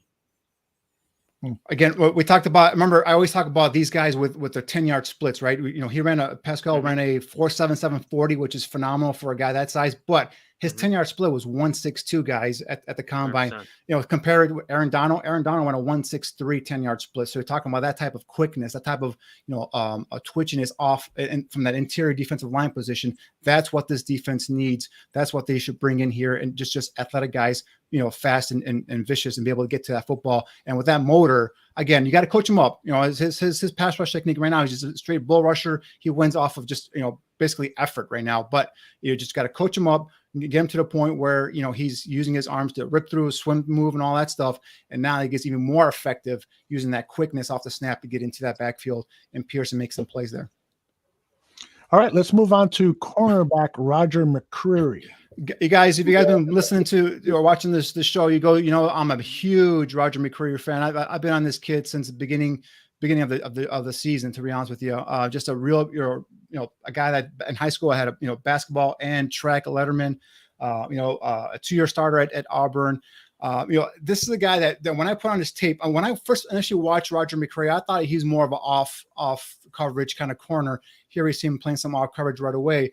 But he played a lot of man at Auburn. I think that's not going to be his future at the NFL. I think he's going to excel at off coverage. Here he's man to man. You see him get off the line there. He stays in phase with the receiver. Now if he just turns his head here, just turns around, he can make probably a play on the football, an interception. So he's got to learn to turn around real quick there. But he's got, when he put on his tape, he surprises me with his ability to be able to stay in phase downfield with these receivers. Now he ran a 4.46 40 at the Auburn Pro Day. He ran a 4.5 40 at the combine. But here, so he improved this time here at the Pro Day. But here, this is Mechie from Alabama. He does a nice job of even though Mechie kind of opens him up here, opens up his hips wrong direction, he's able to recover, get back in phase, and is at least in position there to force a tough throw where Bryce Young overthrows the receiver there. So again, getting himself in position, covers a lot in the slot. So he can play outside, he can play inside, 5'11", 190. He's got some nice decent size to him here covering Mechie in the slot. And again, you see him, he's in phase, he's got awareness, he's peeking back in the backfield, knows the ball's coming. And I like corners that have that downfield awareness where they know when the football is coming. They don't just have their backs turned to the quarterback there. Again, Mechie's going to be coming off an injury. He's going to be a good pick there in the middle of the rounds, but this is a highly productive kid, Mechie, and he does a nice job of keeping in phase with him there. Here we see him at the line of scrimmage playing press man. Gets opened up here. His hips are opened up real quick. Mechie's a nice move, but what he does is he recovers nicely. So he opens up and gets beat on that slant. Mechie crosses his face mask, but then he does a nice job of recovering and getting back in phase and making a tackle. So, holds it to a minimal gain here. Again, he's going to be more of an off coverage corner at the next level, but he does show you some ability to be able to get up there, press, get physical. And this just, again, we're talking about off coverage, right? He starts here in the bail technique. Again, does a nice job of just kind of knowing what's going on in the pocket there, looking at the quarterback, and then closes quickly on the receiver and does a nice job of playing through the football, being able to knock that ball out of the hands of the receiver, stopping a touchdown from going in and happening there. So again, we're just talking about a guy that plays with instinct, and I think I see him in that type of that system, being able to play off, hit his landmark, and then just kind of know what's going on in the backfield, and then come down downhill and either make the tackle or like we saw there, get his hand around and make a play on the football and knock that ball away. So a guy that's just plays hard, tough competitor, doesn't back down in terms of in run defense. If there's a big guy coming at him, he'll go in and take him on. So I just love his character. I love his football toughness. And I think this guy is going to be tailor-made for this system here. So, Roger McCreary is a guy, if you get him in that second, if you get him in the third round, that's a steal. But if you get him in that second round, one of those 2 picks, I think you have a potential here of lining up someone up here across from Jalen Johnson that can be a starter here for years to come. He had a great pro day at Auburn. Niel, your thoughts on the cornerback? Yeah, he had a phenomenal pro day. Had everybody talking about him. The word he used, Danny, was tough. That it gets tough. You also use the word instinctive. And I think we saw on that last play in the bail technique, coming back, making the play on the ball. It takes guys that are tough and instinctive to have the kind of measurables that he has, the testing numbers that he has, to have the kind of success that he has. Right. He ran a hell of a lot better at the continent. I should say a hell of a lot better. It was, 4.46 versus 4.5. Yeah. But, the thing about it is that you look at his explosion numbers. It was like around a 10 broad jump, and it was only a 32 inch vertical. The explosion numbers weren't great. And you look at his like arm length, it was like sub 30. Oh, his arm length isn't great. He's going to have all the rhetoric against him, right? He's going to have all the reasons for people not to take him. But then you turn on the film, and it's like, okay, the guy can hit. The guy can move side to side. The guy could stick with big guys. The guy could stick with small guys. He can move laterally. He makes the instinctive plays. He knows how to stay in the hip pocket. He can read the receiver really well. If it's my guess, he's looking at the left hip, and is seeing exactly where his position and seeing just sort of anticipating his next movement based off the foot hip ratio. The kid, the way the kid plays football is, he's a really nice player.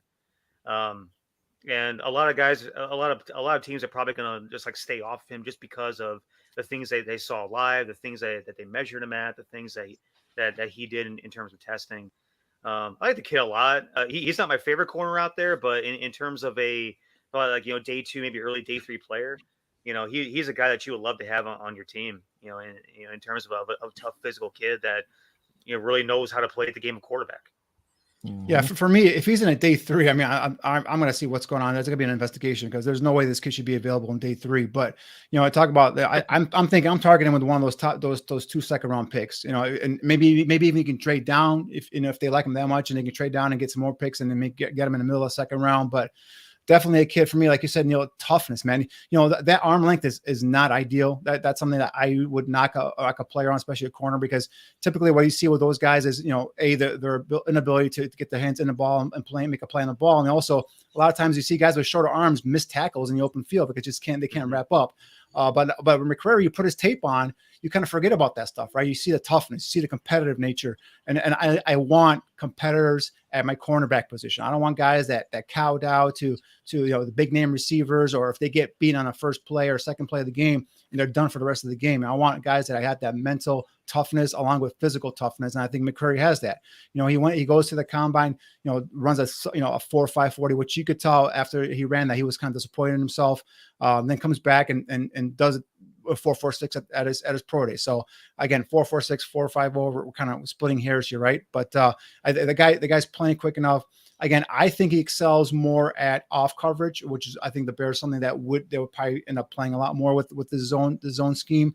But we went through numbers, right? With the Colts last year, Eberflus played a lot of man in terms of percentage wise, and he also shows here in some of these highlights that he can play some man coverage as well. So, the quicker, twitchier, faster receivers might give him some problems off the line of scrimmage.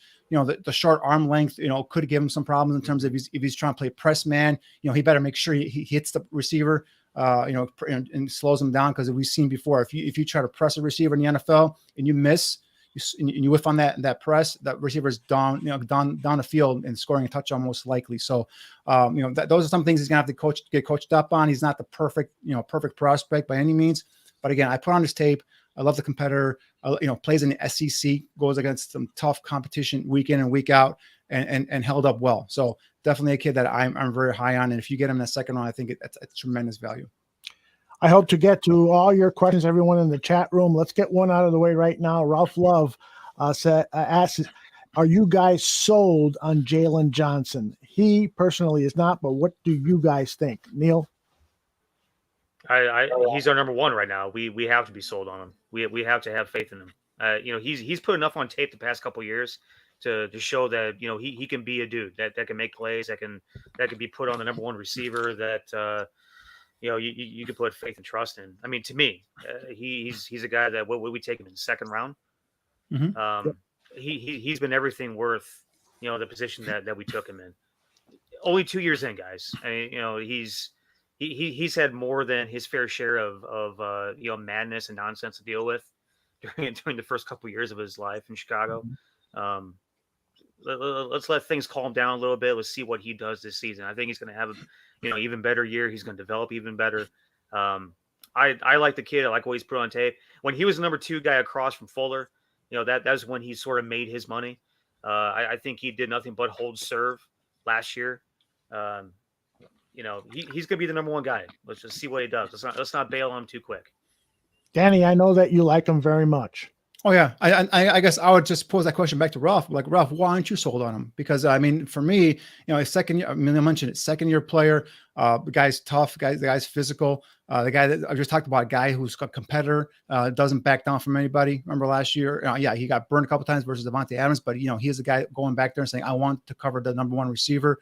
I think that was a game that he kind of learned from, and I think this is a guy that will go ahead and just continue to get better. Early on that season, I think last year we saw him developing kind of some of those number 1 corner traits. Is he there yet? Is he a number 1 corner right now? No, he's still got some more development to do. But yeah, I mean, everything I've seen is I see him as developing into that number 1 corner that can be the guy that can be your alpha guy. And we saw him take some leadership too, right towards the end of that season, to kind of speak up and say, you know what, I'm tired of all these rah-rah speeches. I want to see people go out there and put forth some effort, right?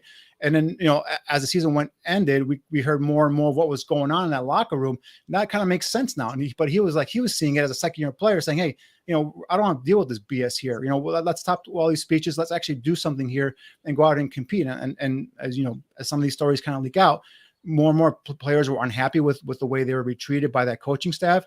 And there was more quit than I guess we saw on the field on Sundays. A lot of players during the week were kind of packing it in. So and he just kind of had enough of it, and he spoke up. I love it. My only concern, Sullivan said it too. Oh, sorry, Aldo, go ahead. No, please go ahead. Please go ahead. No, Sully said it too. Like Nagy was dog shit in player development. We're not sugarcoating it. We've been saying that for 4 years. No. Hey, happy St. Patrick's Day, by the way, sir. Good old Sully, fine Irish lad. He was dog shit player development. Everybody on that coaching staff was dog shit player development because nobody grew. Players had to grow on their own. They had to be relied upon basically to grow on their own. And Jalen Johnson did that. The first year he came aboard as a rookie, played the number 2 corner spot. Took his bullets in the heat of war.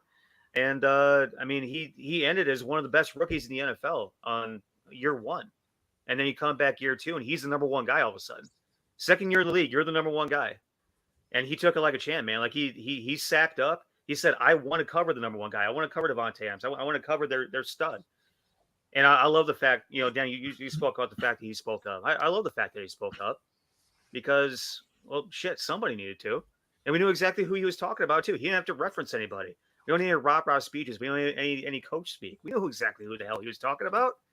Come on. I think the kid's got the right shit about him. And, that Utah team that he came from, if you guys understand one thing about Utah is that Kyle Whittingham is one of the best coaches in all of college football. And he develops his kids the right way.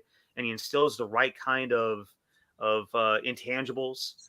The way you think, the way you speak, the way you act, the way you go about life, the guys that come out of Utah are legit dudes in terms of all the intangibles and who they are as human beings. I love Jalen Johnson. I think that he's been through the shit. The first couple years he was thrown into the fire in year 2, really on both year 1 and year 2, to be honest with you. But I mean, especially year 2, being thrown as the number 1 guy. That's what I'm saying. Like, let's not bail on him. I know he got burned a couple of times. I know that he's not all the way there yet, but shit, if we're burning on a guy like that. Bailing on a guy like that right now, damn, man, we got to grow up as a fan base a little bit, I think. Well, I would like to say that there were some maturity issues with Jalen Johnson that need to be addressed. There's no doubt at all that he's got the physical skills. The kid could play the position. And when Ralph says that he doesn't get picks and he's missed some tackles, you need a pass rush to get picks. And at times this team didn't get that consistent pass rush. And the missing tackles, though, it does worry me that in game 17, there's a wide receiver who catches a pass on him and goes down, and Johnson doesn't tag him, doesn't ensure the tackle. The guy gets up and gets extra yardage. And in fact, George McCaskey referenced it, saying in the first game, I saw that, and in game 17, I saw that. Eddie Jackson did it in game 1, and it's rubbed off on Jalen Johnson in game 17. So my concern is, does he have the discipline in order to be a number 1 cornerback? Because you need to follow through and get things done in a professional manner. I just think those were coaching issues, to be honest with you. I think that happened week 1, right, with Eddie Jackson and another player, was it Tashawn Gibson against the Rams, and that happened again week 17. That shouldn't happen, right? And if you take Matt Eberflus and his staff at their word in terms of what they're going to do, what they're going to preach, what they're going to demand from these players in terms of accountability, in terms of hustle, in terms of playing hard all the time. We should not see that ever happen again with Jalen Johnson or any Bears player on defense, to be honest with you.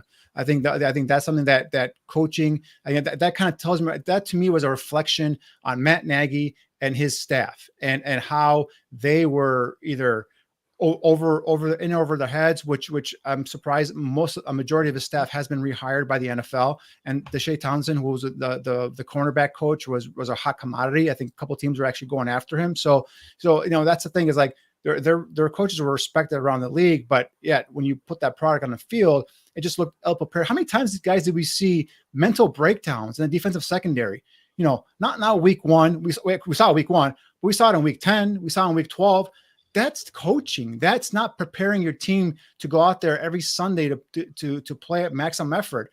And that's the one thing that we when I've heard Matt Eberflus talk up there in terms of his loafing system and all that stuff, that goes back to Lovie Smith, and that's the one thing that with those Bears teams, Lovie Smith was maddening. It was frustrating, and by the time he left, I couldn't stand the man because he was so hard-headed. But one thing you knew. Defensively, his team was prepared. His team played on point.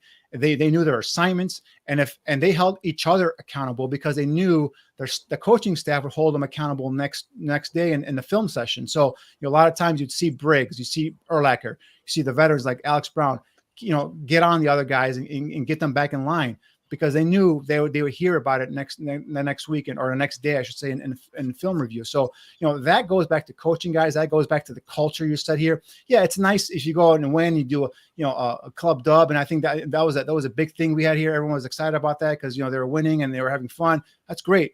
But you cannot just take 1 year and be like done with it, and be done with fundamentals, be done with tackling. Missed tackles. They were complaining about Jalen Johnson missed tackles. The whole damn secondary freaking missed tackles. That's a thing. Again, go back to coaching. You got to coach them up. You got to get them ready to play every week. And I think that's something that we will not see. The interception thing. Yeah, that's something that he could probably get better at. But what he does, though, he gets his hand on the football, and he's physical at the catch point. He'll rake his hand through the receiver's hands, and he'll get a PBU. Maybe if he did a better break, or if he maybe lunged for the ball, maybe get an interception. So that's something you could maybe knock him on. He doesn't get those interceptions that the big plays that like the Diggs kid does in Dallas, but I think he makes up for in other ways. I think that's physicality. I think that's in his way, the way he's physical at the catch point, and he knocks a lot of the balls out of the receiver's hands. So I think, again, second year guys. So let's give this guy some time to go ahead and develop and go into year 3 and year 4 and get coached up now and see what happens. All right, let's go back to our player evaluation. We got next up Treylon Burks, the wide receiver. All right, so you guys are wanting the Bears to sign Juju Smith-Schuster. You guys want to go sign these other retread receivers. You guys want number 1 receiver? I'm getting you guys one here. Treylon Burks, right? This guy's 6'2", 225. I talked about earlier. My comps for him are AJ Brown and Anquan Bolden. If we can play it back real quick, Aldo. You can see here how he just lines up in the slot, sneaks down into the flats, and look how just nonchalant just tosses this kid to the ground. That's the kind of physicality you want to see out of your receivers. Big body receiver, not a burner, ran a 4.55 40, but he's got better straight line speed. I think he plays faster than 4.55 on grass, or on film, I should say. So I think this is the guy to keep an eye on. Again, that size is what you love about him. Look here, one-on-one, takes off against Job, who's Alabama's top corner. Look at that body control, be able to go back, look for that ball, identify it, and then, use his size, his arm length there, 33.5-inch arm length, to be able to create some space there, contour to the football, make that catch downfield. This is a guy that's not going to be that speed burner, but he's got a guy that's going to make big plays. Brandon Marshall is another guy I think of when I think of this guy play. Here again, uses some of that size, physicality, pushes the receiver off a little bit. Could have been offensive pass interference, maybe, but look, goes ahead and runs away from 4 or 5 defensive backs from Alabama. So, again, using that size, using that advantage that he has right there. And he's got, long arms, again, 33.5-inch arm length, gives you a nice, huge catch radius. This guy, I'm telling you, has the potential to be a number 1 receiver in the league. So, he's going to drop. I think this guy was a first-round pick going out throughout the whole season. But I think some of these numbers that he's put up at the combine, the slow 40 time, may drop them. And I think some teams now are going to start moving up here, maybe for offensive linemen, maybe for some defensive edge rushers. I think those guys are sneaking into the bottom half of the first round. So this guy could drop, guys. Again, here, does a nice release here at the line of scrimmage, beats the corner, gets by him, and runs away from him, right? So here we're going to see him again at the line of scrimmage. Does a nice job of going ahead and using some of his arms to his hands to go ahead and wipe away the corner is trying to press him. Does a nice job now just using that burst to get away from the corner, getting that over the top leverage, catches the ball in stride, and just runs away from the guy. So, for a guy that's labeled, a slow, big receiver, he's showing some plays here versus some SEC talent that excites me. And he's quick in terms of getting off the line of scrimmage, got those long strides, eats up cushions that the cornerbacks give him. So he's quickly onto the cornerback. And again, at 6'2", 225, that's imposing size here for him. So, this is a guy that I think has that potential, guys, to come in here and develop into an number 1 receiver. Again, here, does a nice job of kind of weaving, finding a nice little open area there in the zone and zone coverage, and then goes ahead and uses the arm length to go ahead and extend out, uses a one-handed catch, lays out. This is a similar kind of catch that Darnell Mooney had last year against the Lions. So again, another big body here to be able to line up against opposite of Darnell Mooney, guy that can make plays like that in the red zone, possibly, downfield, again, going up and using that length and that size. I think this is going to be a nice addition to complement Darnell Mooney and then whoever else you bring here on offense. So I think this guy has potential to be a number 1 type receiver. Niel, I think you like him too, right? Love it, man. That last clip, he saw tremendous ball skills. And, the thing about it is, guys, I keep harping on it. We need a guy with size. We got Equanimeous St. Brown. He's got some size. Great. Let's go. Let's get another guy now. 6'2", 225. I figured that he was going to be a mid 4.5 guy, mid 4.5 guy, before he ran, and the 4.55 came true. But the thing about him is that if you just go and put on some of those highlights again, Aldo, there's kind of a couple of things I want to point out. Brandon Marshall ran a 4.6 something at his pro day, and he ran, and then he constantly was. I'm not concerned about the speed. The best wide receiver of all time ran a 4.66, but like if you watch the way this kid runs, and it's not necessarily in this clip that it's evident, but if we keep on going through these clips, the way that he sort of like bounces off the turf, right? I call that the guy has juice in his step, right? And if you look at his explosion numbers from the combine, I think he had like a 32 vertical. I think he had it was like a 10-foot 2 or 3 broad jump. For a guy that size. We were just talking earlier about the linebacker we just got that had, and I put it on Twitter this week. He had 37 vertical, and he had a 10'3" broad jump. I mean, that's a guy that has explosion. When you're watching this guy, eat up that turf, and when he's coming across on that crossing route, you see him just sort of like bounce off the turf a little bit. He's got juice in his step. He's got some explosion to him, and that's why I forget who put it up there. He's got that.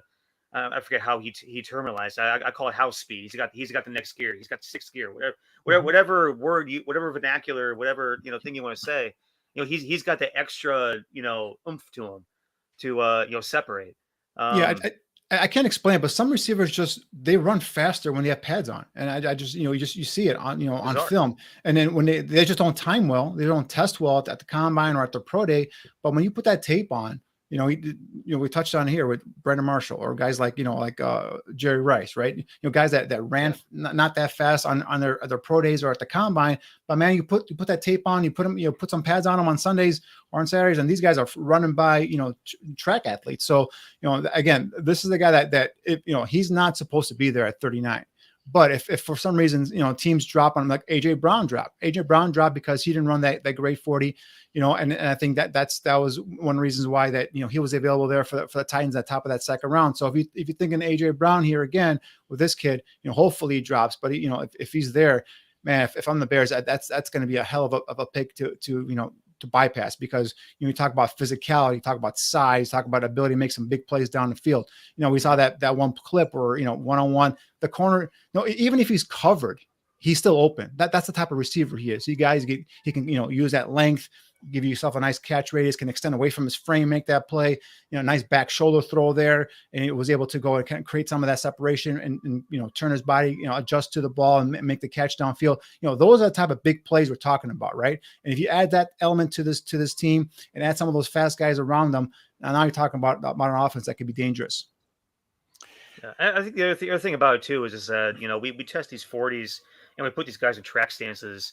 And Treylon Burks is a guy that's probably never ran track in his life, right? Like he's never been professionally taught how to come out the blocks. And so maybe some of that 4.55 is he doesn't exactly like have the professional get off in terms of coming out the blocks in a track stance, right? Some of these other guys like I talk about all the time. Tyreek Hill was a junior Olympian. He's been taught professionally how to come out of the blocks. He ran a 10-1 in high school, right? Guys like that not only have elite speed, but they know how to manipulate elite speed as well. This kid has really good speed.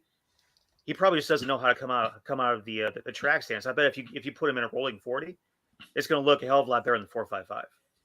And Russell just put up Russell, I agree with you, buddy. And I don't know if this guy's going to be available in that second round, but I'm telling you, I've seen talented receivers fall out of that first round for whatever reason, whether there's a run on quarterbacks, whether there's a run on offensive linemen. Edge rushers right now are the thing. In terms of this draft class, a lot of edge rushers are kind of moving themselves up in that bottom half of that first round. So stranger things can happen, right? Yeah, I don't expect him to be there, but I mean, if he drops, I'd be real quick with that card. I'll turn it in. I'm trying to get this kid on his roster. I think he'd be a nice, perfect complement to Darnell Mooney. What about a number of questions in the chat room about Christian Watson? Tony Moy says the kid from North Dakota State University. Is he a receiver that you draft? Yes, I do like Christian Watson as well. 6'4", 200 plus pounds. Different type of receiver than Treylon Burks. Watson's got more speed. He's a quicker twitched athlete. The one thing about Watson, runs nice clean routes as well. The one thing about Watson is he comes from North Dakota State, so I don't know if there's going to be an adjustment period here for him to kind of catch up here at the next level. But definitely, impressed me at the Senior Bowl. Definitely a guy that I would think about drafting in that second round range. But if you're telling me right now, Tony, if I'm picking between Treylon Burks and Christian Watson, I'd go with Treylon Burks. He's got that juice. Thumbs up for him, Neil. So you're like him too, huh? Yeah, absolutely. He's got juice. Like if you just watch him run his route, and I get it. It's only practice film. Like we're watching the practice film of these guys, and we take our notes, and we look at the game film. We take our notes, but you watch him run routes at Senior Bowl, and then you watch him run the routes at the combine, and like everything mirrors it. And then you go back and watch the tape, and it mirrors it. Like the kid is who he is. Like he doesn't have game tape and doesn't have practice film. Like everything is meshed together into one player. And the thing about the way he runs his routes is that he has so much juice getting to the top of his route. The ground that he covers in his steps, he runs a 4.3. What was it 4.37, 4.38? It was 4.3 something. He runs a 4.3 something for a reason because he has so much juice in his step. Juice in the step. He has so much juice in his step that he covers so much ground so quick. It's hard for a DB to really grasp, to mentally process what he's doing and be able to react in time to be able to make a play on the ball. Mhm. I love that kid. I thought he was good on film, and again, I always talk about things being affirmation, not confirmation. Watching what he did at all these underwear Olympics, type of things, basically just affirmed what I saw on film. I love that kid. Being able to see him live just did it for me. Although we're going to be seeing a lot of these receivers, you're going to be asking us about them. Like, do you like them? Like, yes, we like them. We like a lot of receivers, and I'm telling you, that's what I'm saying, guys. The guys that are getting upset 100%. Here that the Bears are not going out there and spending big money on some of these receivers. Like Juju Smith-Schuster, really, what's he going to do? If anything, you give him a 1-year contract, make a break. You kind of, he's never been able to stay healthy the last couple of years, so it's not someone that. I'm excited to go get. Now you bring me a Treylon Burks, you bring me a Christian Watson. Even if you go in round 3 with a guy like Khalil Shakir from Boise State, guys that have some juice, guys that bring that excitement to you. And I'm telling you, these colleges now are churning out these big play receivers. Before, back in the day when I first started getting into this draft thing, it was like you need a receiver. That first year is going to be a redshirt year, right? And the guy's going to take some time to learn. But now, man, they're coming out of high school, running these routes, concepts that they have all the down pat. Colleges are just kind of getting them more and more prepared for being able to get ready to play the next level. And a lot of these guys are coming in and make an impact. Whether you're picked day 1, day 2, or day 3, make an impact on your team. So, again, guys, this is a deep receiver draft. You're going to have 3 picks in that top 79. One of them should be one of these receivers. Can you see the Bears taking 2 receivers in the second round? Lazas?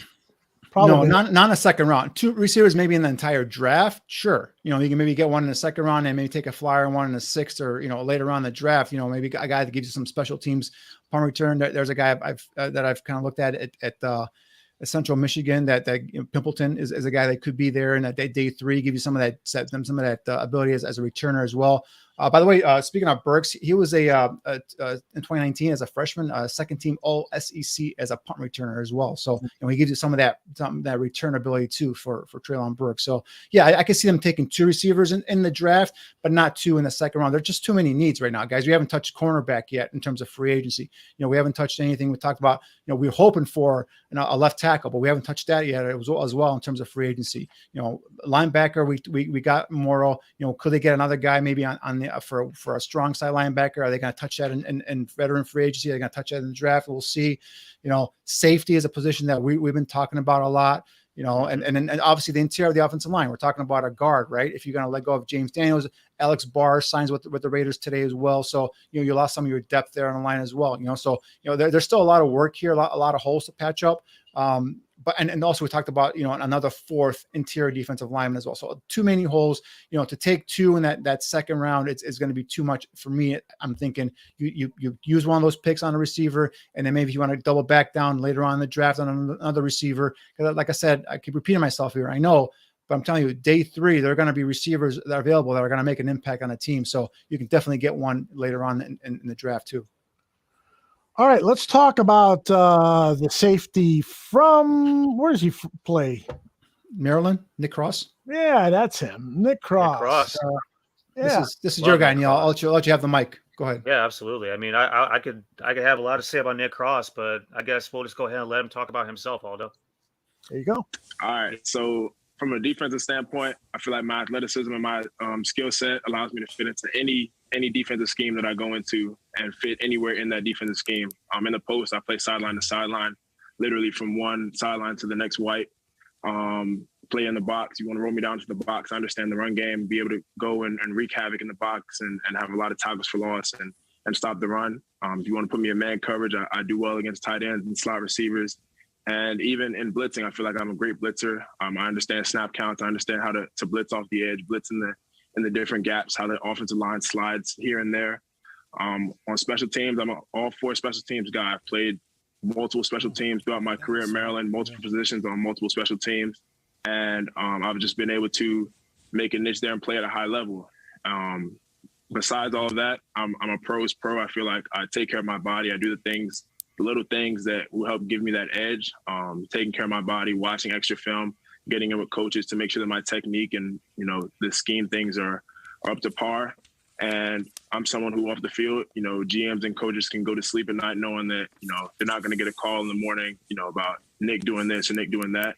someone who will be where he needs to be on time, early, and someone who will be there and be a great teammate and bring great energy. Wow, is right. Okay, Adam's getting excited there. I'm excited too. I wish I had another daughter to marry her off to. Tell me what you like about him, Neil. You know, the kid just checks a hell of a lot of boxes, man. You know, in high school he came from DeMatha Catholic, but that's not really like where he begins. I talk about, you know, how, you know, America loves stories, right?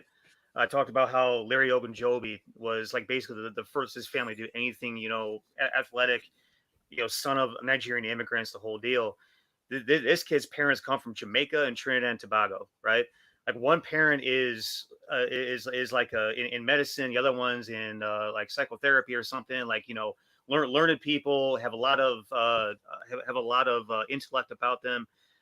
Growing up in that household, they valued academics over athletics. And so, you know, growing up, they didn't let Nick Cross play football because they didn't want it to damage his head, right? Coming from the whole like psychoanalytic side of his family. So like he wasn't allowed to play football until his freshman year in high school when, you know, he finally got to DeMatha Catholic and he was pleading with his parents, like, please, please, please let me play football. I want to play football. He was playing soccer and oh God, if I can remember the basketball and soccer. He was playing basketball and soccer, you know, when you know, he was in middle school and, you know, growing up. And in his off time, he would study football. He would go on YouTube and he would study, you know, players like Sean Taylor and Ed Reed and Brian Dawkins and Bob Sanders. And these are all guys that we want as our strong safeties in the Bears defense, guys that are intelligent, guys that are big and physical, that are fast and explosive, that will hit hard, but also ball hawk. And that's exactly what Nick Cross is. Now you look at what you know, his pedigree is in terms of where he played high school ball. DeMatha Catholic is one of those kind of like, you know, blue blood football programs, Catholic school football program. You know, one of those places that plays football all over the country. Was, you know, has the kind of like, you know, development that you would want for a kid just learning how to play football for the first time. He went to his varsity coaches as a freshman, said, hey, I want to play varsity ball. And they said, no, you need to play freshman team first, so you know how to grow into the game, right? And so he played his first year, you know, freshman, and then immediately his sophomore season in high school, he started on the varsity team. And now his sophomore year was the first time I got to look at Nick Cross. And I saw a lot of natural stuff about him, right? The way that he moved, the way that he read the field, the way that he spiked on ball carriers, the way that you know, he you know, tracked the ball in the air, and especially the way that he hit. Like he had a natural physicality about him. Now you look at you know, what he did at the combine. You know, he came in at 6 foot, 212 pounds. He grew a hell of a lot, you know, coming from DeMatha Catholic into Maryland. He was only 180-pound kid in high school.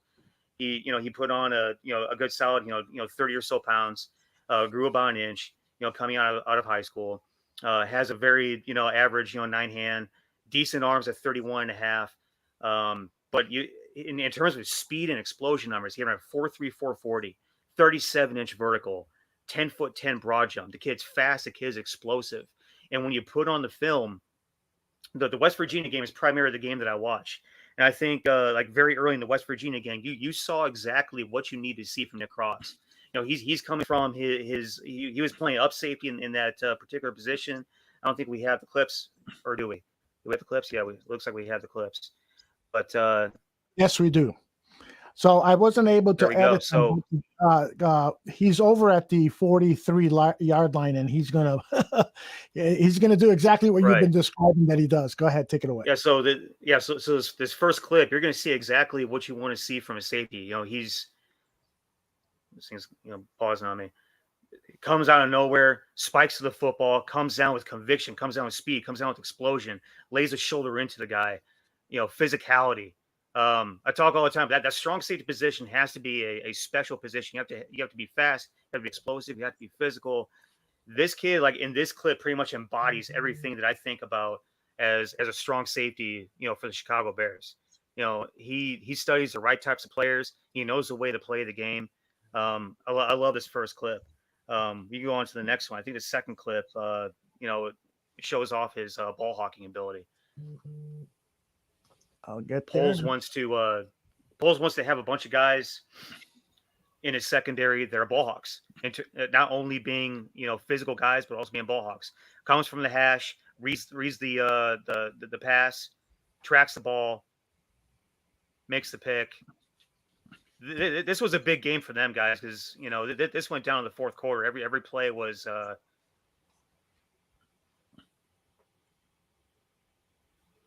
saw something there. Yeah, every play was a big play in this game, but ball hawk, fast, explosive, physical. And then we got we go to later on in the game. I think it's in the fourth quarter.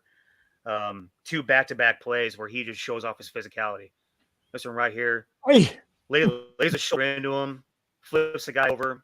I know the play was made. The first down was accomplished there, but the thing about him is that he wants to dislodge the ball from the receiver and will try to do that every way possible. He's a stud. 2 plays in a row. He comes off this one to the next play. Mm-hmm. Yeah, it's a lot of debate in the chat room about whether he's a sleeper or whether he's our early round draft pick. What are your guys' opinions of that? I think he's a guy that you take early. I think if you have the opportunity to take him in 3, you take him in 3. I think he's got everything that you want at a strong safety position. I think that position to me is higher on the list than corner. That position to me is arguably higher on the list than receiver, especially now that we have more bodies in the room. After signing Byron Pringle, Ogunjobi St. Brown, yeah, 100%. Whoa! I feel it. Whoa! You're gonna tell? Here we go. Here I was gonna. After you were done, I was gonna get up. I was giving you a nice little golf clap. I'm like, you know what? Niel found a safety in the late day 2, early day 3. Wasn't gonna use a top 50 pick on a safety. Dude, you don't use a top 50 pick on a safety when you're on the third level of your defense, when your first and second level has so many question marks in them. I just can't do that. And you can't tell me because you have Ogunjobi St. Brown that you're going to bypass a receiver and that top pick 39 or pick, what's the other pick number 48? I'm not bypassing a receiver at you just said that. I did not. I said on day 2 in round 3. You always say that. You always say that. Oh, Stopczynski wants to go ahead and take a safety. Am I mishearing Niel here? Did he not say? I thought, Niel, that you said that, but you might have misspoken, or I might have misheard it. So I said day 2, round 3. Day 2, round 3. Okay. Danny always thinks I want to take a But you said that because I thought that if there was a chance that Dax Hill was available at 39, that you can't not think about it. Come on, dude. No, you can't. I cannot think about it. Not if he's there at 78, I'll take him at 78. Nick Cross or yes. Dax? If Nick Cross is there at 78, I'm taking him at 78. Well, we have 71. You're talking about third one. It's pick 71, yeah. Okay, so this is where first of all, let's go back to Nick Cross, right? So Nick Cross is a kid I like, right? I think he's touched on. He's an athletic freak. That body frame, big, sturdy, muscular, 6 feet, 212. The explosion numbers are off the charts. 4.34, the 37 vertical. I love the speed. I love his aggressiveness. You guys, Bears fans, you guys want a physical enforcing safety in the middle of the field. Nick Cross is your guy, right? But for me, he's a day 3 guy, and this is why. And I'm going to tell you here why. He's a guy that still needs to. His technique it's kind of bothers me. There's a lot of times he's a little bit too aggressive. Comes in, picks a lane, picks the run lane, picks the wrong lane sometimes, and there's a big gapping hole on that defense, and next thing you know, the runners are up the field, 10, 15, 20 yards. So there's some discipline issues there in his game that I see on tape, and some of those clips you just showed here, Niel. He laid the big boom, but dude, he's shoulder tackling. How many times have we seen our safeties last year? Eddie Jackson, Tayshaun Gibson, shoulder tackle. I'm done with that. I want guys that come downhill aggressive like this and wrap up and bring the ball carrier to the ground. Yeah, he put up a big hit on that player, but you know what? No more shoulder tackles. We don't have a single guy that lays that kind of heavy hit on a receiver. Wrap him up. We don't have a single guy that has that kind of thumb. No, we don't. But we have guys that do shoulder tackles, and I'm done with that. I want wrap up tacklers, right? I want guys that come up and wrap up. And that's a couple of things I have on Nick Cross. That's why, to me, I think Don Burr chipped in the chat here and said he's a first or second round pick. I don't think so, Don. I don't think he's going first or second round. For me, he's a day 3 guy. Maybe you can convince me if you trade down, from one of those other picks and kind of get more picks and maybe get him a tail end of round 3 if that position is that type of a need for you. So he's a guy that I like, but he's not a guy that's going to be in that top 50 for me. It's very, very. I don't know if he's top 100, but I can live with him in the top 100, but I'm definitely not top 50 for me. So especially right now with the receiver room the way it is right now, even with Byron Pringle and St. Brown added to that room, I still need a receiver out of this draft. I'm hoping and praying they sign a left tackle, but if not, we need a left tackle from these two picks. You say a safety is more important to you than a corner? No way, dude. For me, a corner is much more important. And I know you think Thomas Graham is going to be a potential starter, and I like Thomas Graham. I like Kendall Vildor as well. And I think those are guys that can probably compete for the interior slot position. But until I have either a veteran or a high pick at corner opposite of Jalen Johnson, I'm going to be worried. I'm going to be worried. So if I have to go to a third level of a defense and use one of these picks, I'm going corner before I go safety personally. But I like Nick Cross. I like him as a player. Hey, everybody that's listening and watching, just so you know, and no point did I ever say in round 2 I wanted a safety. Just so you know. But philosophically speaking, Danny, I think you said that you wouldn't draft a safety in the first round or second round. Is that what I wouldn't? If I'm going to the third level of a defense and addressing that, which is a secondary, I'm going corner before I go safety. Okay, because Don Burr says so. You wouldn't draft Kyle Hamilton at safety. I don't have a top 10 pick, a top 15 pick. But if to say the Bears had a pick in the top 15, and it's Kyle Hamilton or Sauce Gardner, the top cornerback, I'm going Sauce Gardner. Okay. We don't have a body in the room in the safeties room right now. I don't care. I'll find a safety. He's half a body. I'll find a safety. I don't care. But you cannot find cover corners.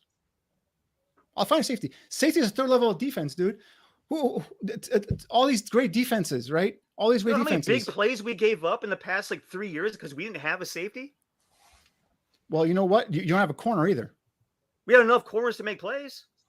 Jalen Johnson Artie Burns. Kyle Fuller made plays. Okay, Kyle Fuller got benched by the Broncos, but Artie Burns was a guy that made plays for you. Artie Burns played for Vic Fangio here. No, you needed corners. And when he was with Vic Fangio here in 2018 and Eddie Jackson had a Pro Bowl year, you weren't complaining about safeties back then. And Adrian Amos was here, you weren't complaining about safeties back then. So that's the thing. It's like a pass rush. Amos was a real safety. It all works, guys. It all works together. Pass rush, the linebackers, and then the secondary level. So for me, my opinion, corners are more important than safeties at the third level of defense, at the secondary level, right? I'm not saying safeties are not important. But if you're telling me I'm picking between a top cover corner and a top safety, I'm going top cover corner. I'm moving from the middle of the field out. I think this is a fascinating debate because I've been for the last few years saying the Chicago Bears undervalue defensive backs, starting with the safety and also the cornerbacks. Now, that's not to say that they value cornerbacks a lot. They don't. I mean, you look at least under the Ryan Pace era, I should say that. You look at the lack of depth they've had at the defensive backfield. You look at the fact that they allowed Adrian Amos to go away. You look at the fact that they made the wrong decision on Eddie Jackson and signing him to a multi-year contract. The whole defensive backfield has been in disarray for the Chicago Bears for several years.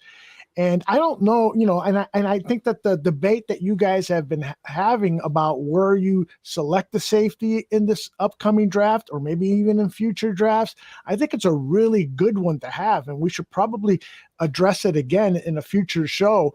But because I can go either way. I think both of you guys are making good arguments on this. I know one thing. I really miss Adrian Amos, that asshole. But then also to kind of be fair, I mean, we're playing, 3 years later. Now we're kind of saying, oh yeah, they made the wrong decision. But no one was up in arms in terms of keeping Eddie Jackson after 2018 and letting Adrian Amos go. No one was. What I was preaching is, okay, we finally have a safety tandem that works after years and years of missing at least one of the safeties. Adrian Amos and Eddie Jackson were like ham and cheese. They worked really effing well together, and then they decided to bypass that. It's like and Ryan. Ha Clinton Dix. Exactly. Right. I mean, And I agree. And it turns out Adrian Amos was probably a better safety than Eddie Jackson. But at the time, if you guys were given an option, all right, Aldo, 2018, after they're both their seasons, right? You're asked to pick one safety. Who would you have picked? You probably would have picked Eddie Jackson, the guy who made the All-Pro team. I probably would have, but I would have said, this is really, really close. Can we have a good 1 hour, 2 hour discussion on this? Because what Adrian Amos offers this team is not only the ability to play the regular safety position, but in today's football, play inside the box to help out against the run game, do certain things that complement the overall defense. And yes, you want that center field safety, but at the same time, what's happened since Adrian Amos left? They adopted a strategy where the safeties were interchangeable. They wanted Eddie Jackson to play more at the line of scrimmage so that way they could surprise Aaron Rodgers and surprise quarterbacks as to where's that safety going to be? Is he going to be in the box? Is he going to be deep safety? And to me, Eddie Jackson isn't going to scare anybody if he's in the box. In fact, if he's in the box, run the ball right at that guy. So for that reason, perhaps Eddie Jackson would have been expendable and Adrian Amos would have been the better option. So, it would have been a good debate to have back then, but you're right. Hindsight is 20/20. Right. I despise the feeling of looking at the deep end of my back half and not having a feeling of reliability back there. Guys that could go from the hash to the sideline, guys that can come up and make a play physically, put a guy on the ground, dislodge a football, be smart, and make plays. Like we haven't had that since Amos and Jackson, and ever since we let go of Amos, Jackson's gone straight downhill. We don't have a single guy in that room that we can rely on right now. So that's why I feel like safety is much more of a priority right now than corner, because we already have one corner. We think we might have another one. It doesn't mean we have to go out and take another one with pick 39 or 48. But it does mean that we need to look at one of the important parts. And again, I look from the middle outwards to the sidelines. I go from the ball out and from the middle out. And so corner and receiver are sometimes the last things I think about. I want smart, physical, intellectual, high FBI or high IQ football players down the middle of the field. And I'm going to look at safety before I look at corner, because a lot of times the safety is the one that's making the calls. And if you have a kid back there that's intellectual like a Nick Cross, and a kid that's instinctive like a Nick Cross, and a kid that's fast like a Nick Cross, and a kid that can dislodge a ball like a Nick Cross, and a kid that wants to play football like Sean Taylor like a Nick Cross, I'll take a Nick Cross before I take a corner, especially since we actually have bodies in that room that are functional. We don't have a body in the room right now. I totally disagree. And just look at the money, guys. Look at the money where the NFL goes.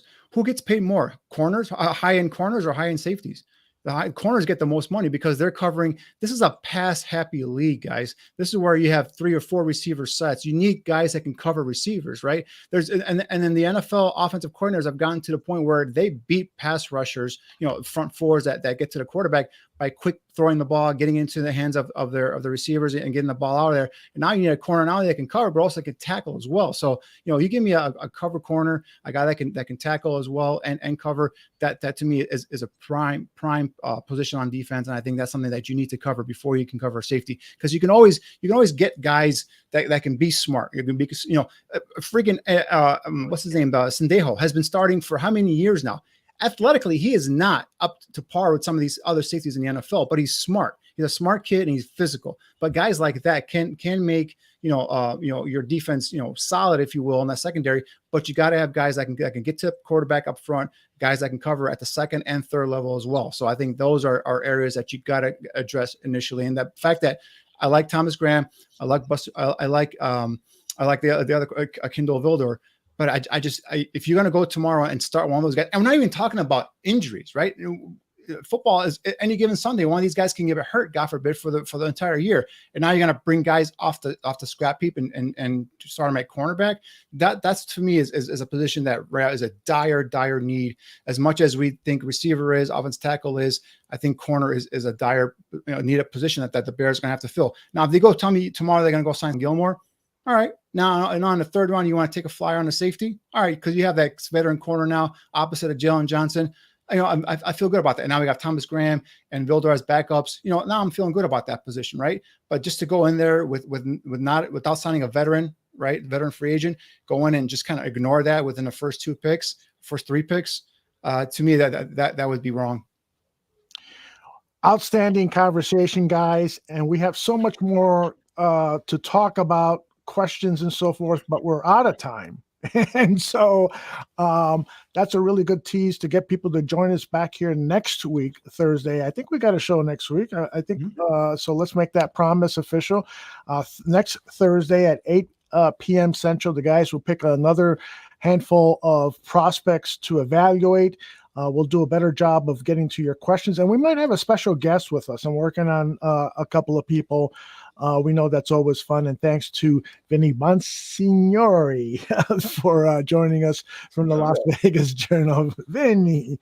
And so, guys, any final thoughts about what has transpired with the Chicago Bears in terms of free agency? Because that is the at the moment main avenue for player acquisition, and then we'll focus more on draft picks in future episodes. Any thoughts on the free agent losses or additions?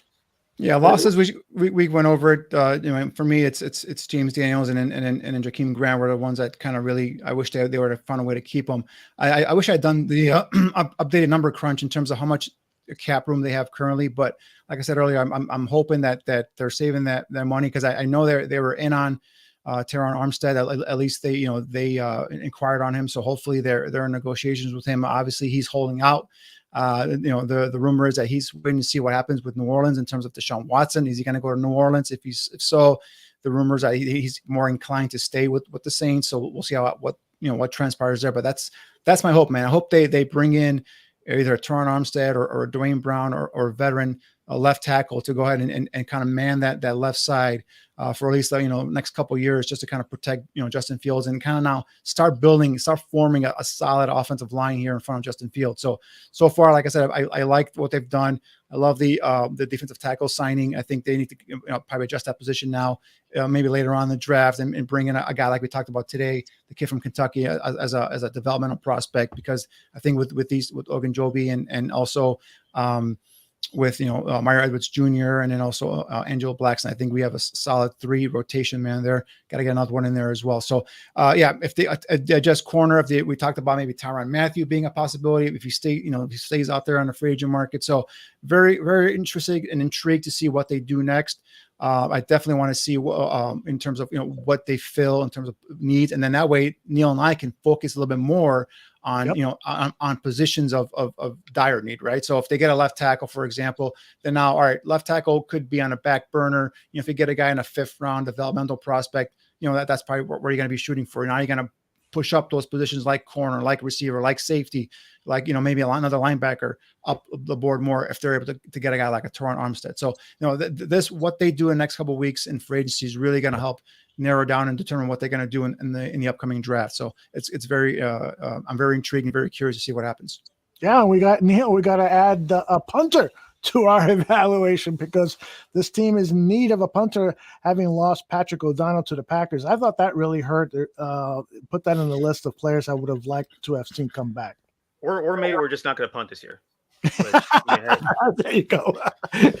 Whatever. There is that kid from San Diego State. I'm hearing like 3rd, 4th round buzz on that kid. Which one? Yeah, the San Diego State kid. Yeah. Yeah, I'm hearing 3rd, 4th round buzz on. Yeah. I'm like, that's serious for a punter. There's another kid from Georgia. Is Georgia, right? Is it Canada? Yeah. Is that some Canada? He's also a pretty decent, respected punter. Yeah. So we'll see what happens there. But yeah, I mean, O'Donnell I think he had his best year last year. The other thing about O'Donnell missing him is he was a holder for Cairo Santos. So that's going to be another thing now where you're going to have to bring in another new holder. So Santos is going to have to get accustomed to a new holder. So that was a surprise there in terms of him leaving. But the thing with O'Donnell is, like, I just felt like whenever you needed a big punt from him, he'd shank one. But when you were just kind of like middle of the game, whatever, he'd boom it. But it's that when that big punt, they needed him to kind of pin a team inside the 5-yard line, he'd shink it. So that's the thing about O'Donnell. It would kind of disappoint me. But we'll need a punter. I don't know if we're gonna draft that kid from San Diego State. Definitely a good looking prospect, but again, we just talked about all the needs that we have on this team. I think you can afford to kind of use one on a punter now. So Johnny Hecker got cut by the Rams as well. So I'm not sure how. I haven't been keeping up with his stats in terms of how is he punting, but definitely good in terms of faking and throwing the football around. So we'll see if that's something they bring in here.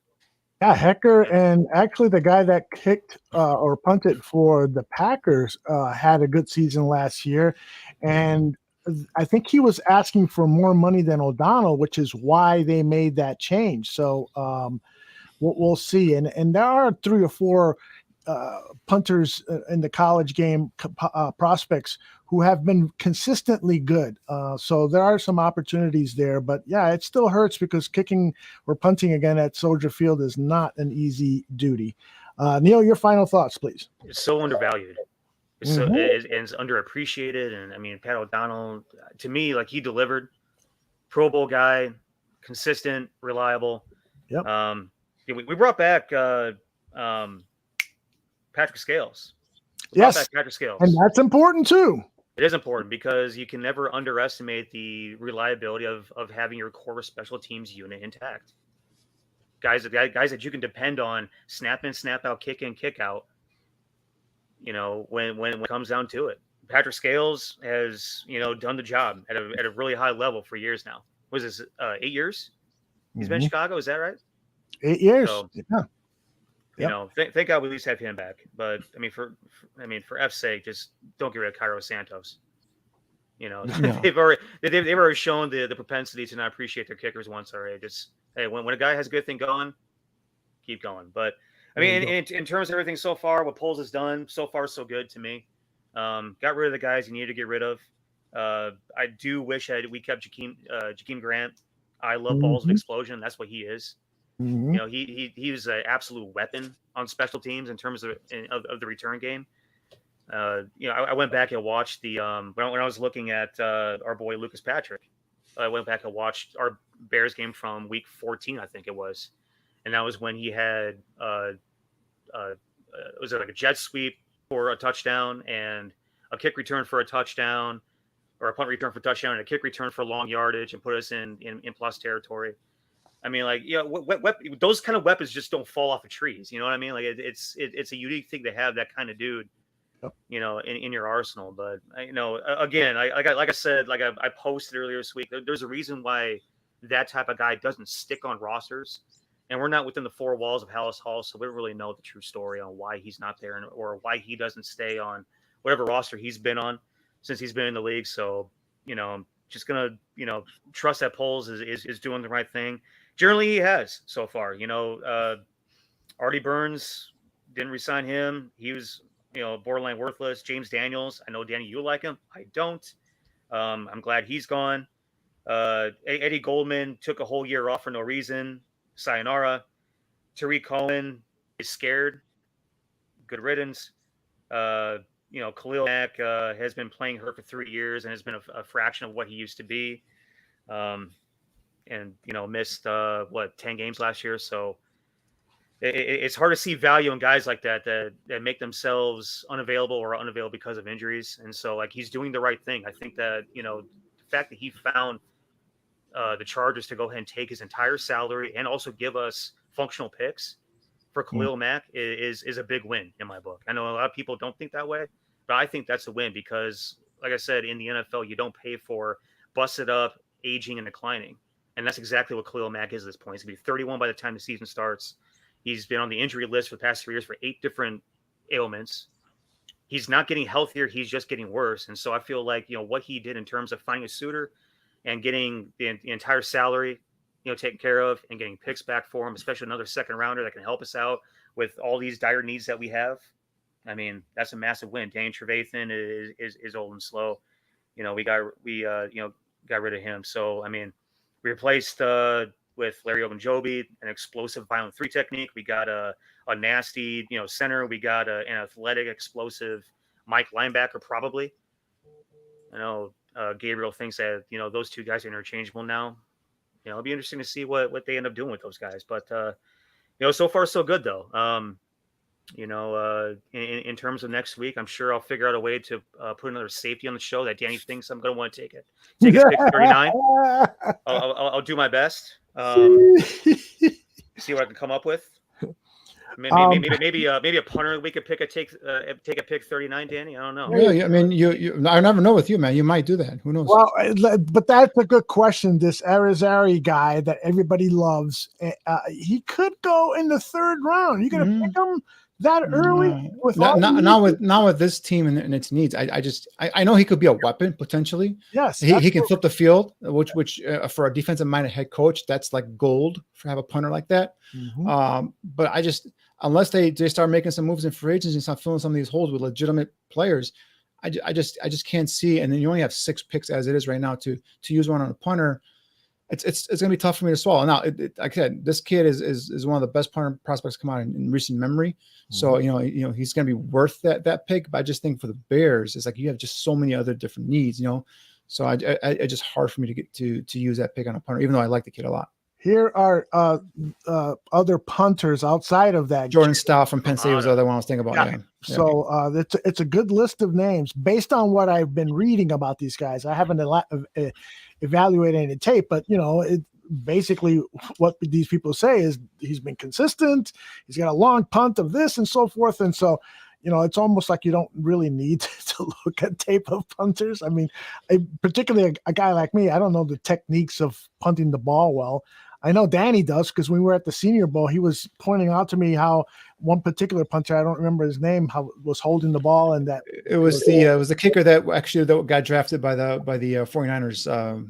The kid from Utah. I can't pronounce his last name, but but he was the way he was holding the ball was kind of dropping it kind of like Australian style, and but now he's been coached up where he's coached up where now he's punting it normally. But yeah, he's a kid that I think he was a third or fourth round pick for the 49ers. And I don't know if he's made any Pro Bowls. I can't think off the top of my head, but he's been a solid punter for them so far. But yeah, I mean, after pick 71 in the third round, you're looking at you have no fourth round pick as of right now. You're looking at round 5 between 148 and 150. Could a Jordan Stout be there? Sure. That could be a position you might, that area you could look at that kid like that. But the Ariza kid probably would be long gone by then. So, definitely love the kid, but I just can't see using any one of those first, top 71 picks on a punter. Danny, you want to take a punter at 39. Come on. Come on, I'd rather take a safety than a punter at 39. That's for sure. This is the Bears. Of course they do something like that. Hey, again, for all those that are listening and watching, I want an offensive lineman at 39. Nothing else. For someone defending yourself very hard there, Neil. I mean, it's something like we can play the tape. Although we can play a tape back. Can we just play a tape back? Thank you, Sean. That's who it was. Play it back. Wisnowski is a punter. Thank you, Sean.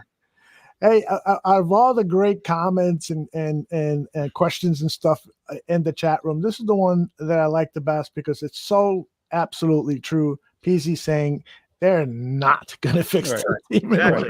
100%. Yes. I started the show saying this is like rehabbing your house, man. It's a mess. There's dust everywhere. You're trying to find your shoes and stuff. And do you guys know the potential cap numbers that they're gonna be available under the cap next year with all these dead money that's coming off? I mean, I'm hearing like almost close to like 80 to 100 million. Is that, I don't know if that's true or not. I haven't gone through the website to kind of confirm I think it's 120 million thereabouts now. My speculation is that as opposed to the 10 million that it usually goes up pre-pandemic, I'm speculating it's going to go up closer to $20 million. And so the Bears, prior to all these free agent signings, had about $123 million in cap space with a lot of holes on the team.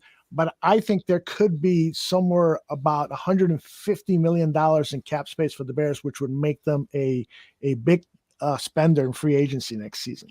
That's where 65 and change according to Spot Track. There you go. For next year, right? For next year. Yeah. And that's 5.5 million. Yeah, because and then they're carrying about, I think they're leading the league this year and carrying 40.5 million in terms of dead cap money on their salary cap this year. So I think they're tops in the league there. So that's the thing is like if they don't, next year after they've gotten in here, they've gotten that system down, they've set the culture here. Now you're gonna start seeing them go out and make some big plays. I just hope they don't just spend money, hope haplessly like the Jacksonville Jaguars. I have no idea what the hell the Jaguars are doing. It just, year after year, they just throw money at players and just give these Christian Kirk, really. I mean, that type of money for a slot receiver that's never had 1,000 yards in his career, came from a pass happy offense that just wasn't, he wasn't consistent. So I don't know what the hell the Jacksonville Jaguars are doing, but I just hope the Bears don't do that. And then next year they go in with a plan, and then they go in and they get the bigger name guys. They're shopping on day one. The other thing I'm looking forward to next year is if someone out there in the chat knows the way that comp system works, because I just can't figure it out. But with all the players the Bears are losing, with Allen Robinson, Akeem Hicks is going to be gone. Other players like Jakeem Grant, a Pro Bowl returner, James Daniels, and they've made one moderate to big signing, if you will. I'm thinking they're going to get a couple comp picks as well, next year. So they already have their full complement of 7 picks, the 6th round pick from the Chargers, so that's 8 picks, and a couple more. You could go in next year with like 10 picks, $120+ million in cap space. That's the year you're going to see the Bears and Ryan Poles and Matt Eberflus kind of put their fingerprint on this roster. Yep, you're absolutely right. Green Bay Packers, Baltimore Ravens are two of the teams that do an excellent job of making player movements that are going to yield compensatory picks, and that's what Ryan Poles is going to do as well. You're going to see compensatory picks in the 2023 draft and beyond, because that's part of Poles' strategy. So that's a really good point. All right, that is our show for tonight. We have a special show tomorrow. I was going to take the day off, and then during this show, I get a text from Greg Gabriel says, "I need to talk about Equinemius St. Brown and a couple of these other guys." And so at noon tomorrow, we're going to find out what Greg Gabriel thinks about these other guys and Equinemius St. Brown. So that'll be at noon tomorrow, and then after that, I'll go to the dentist and get some root canal work done, and all weekend long, I'll be drinking more whiskey to ease the pain. So Yes. you guys were outstanding today. Happy St. Patrick's to everyone out there. Hope you have a great St. Patrick's Day weekend. Danny, Neil, let people know on the audio version how they can get a hold of you on Twitter. Well, for me, it's at dshimon56. That's at DSHIMON56. Hit me up with guys you want in terms of us to go ahead and break down and give you some scouting report on. I got Sky Moore coming out next week. I'm going to break him down here for you guys with some tape clips and all that stuff. And I know a couple of guys in the chat room wanted to know about Sky Moore from Western Michigan. We'll go ahead and break him down. He's just one of the guys for next week. So if you guys have any players, hit me up on Twitter and just say, hey, give me a breakdown on this guy. And Neil and I will go ahead and break him down for you guys here on Draft on Tap. Neil, your Twitter handle? I am at NIELSTOPCZYNSKI. Nice and phonetic. Danny, easy to spell. Can you spell Neil's last name without looking at? No. I don't think Neil. I don't think Neil could spell it, because he was looking at the screen too as he was reading off his Twitter handle. All you gotta do is look over your shoulder. You got that cool poster behind you. All right, everybody. Thanks very much, especially you people in the chat room. You make this so much more enjoyable. But those of you listening on demand, whether it's here on YouTube or on Spotify, iTunes, wherever you get your podcast, we appreciate you as well. And don't forget, Greg Gabriel and me tomorrow at 12 Central. And that's it for tonight. Take care, everybody.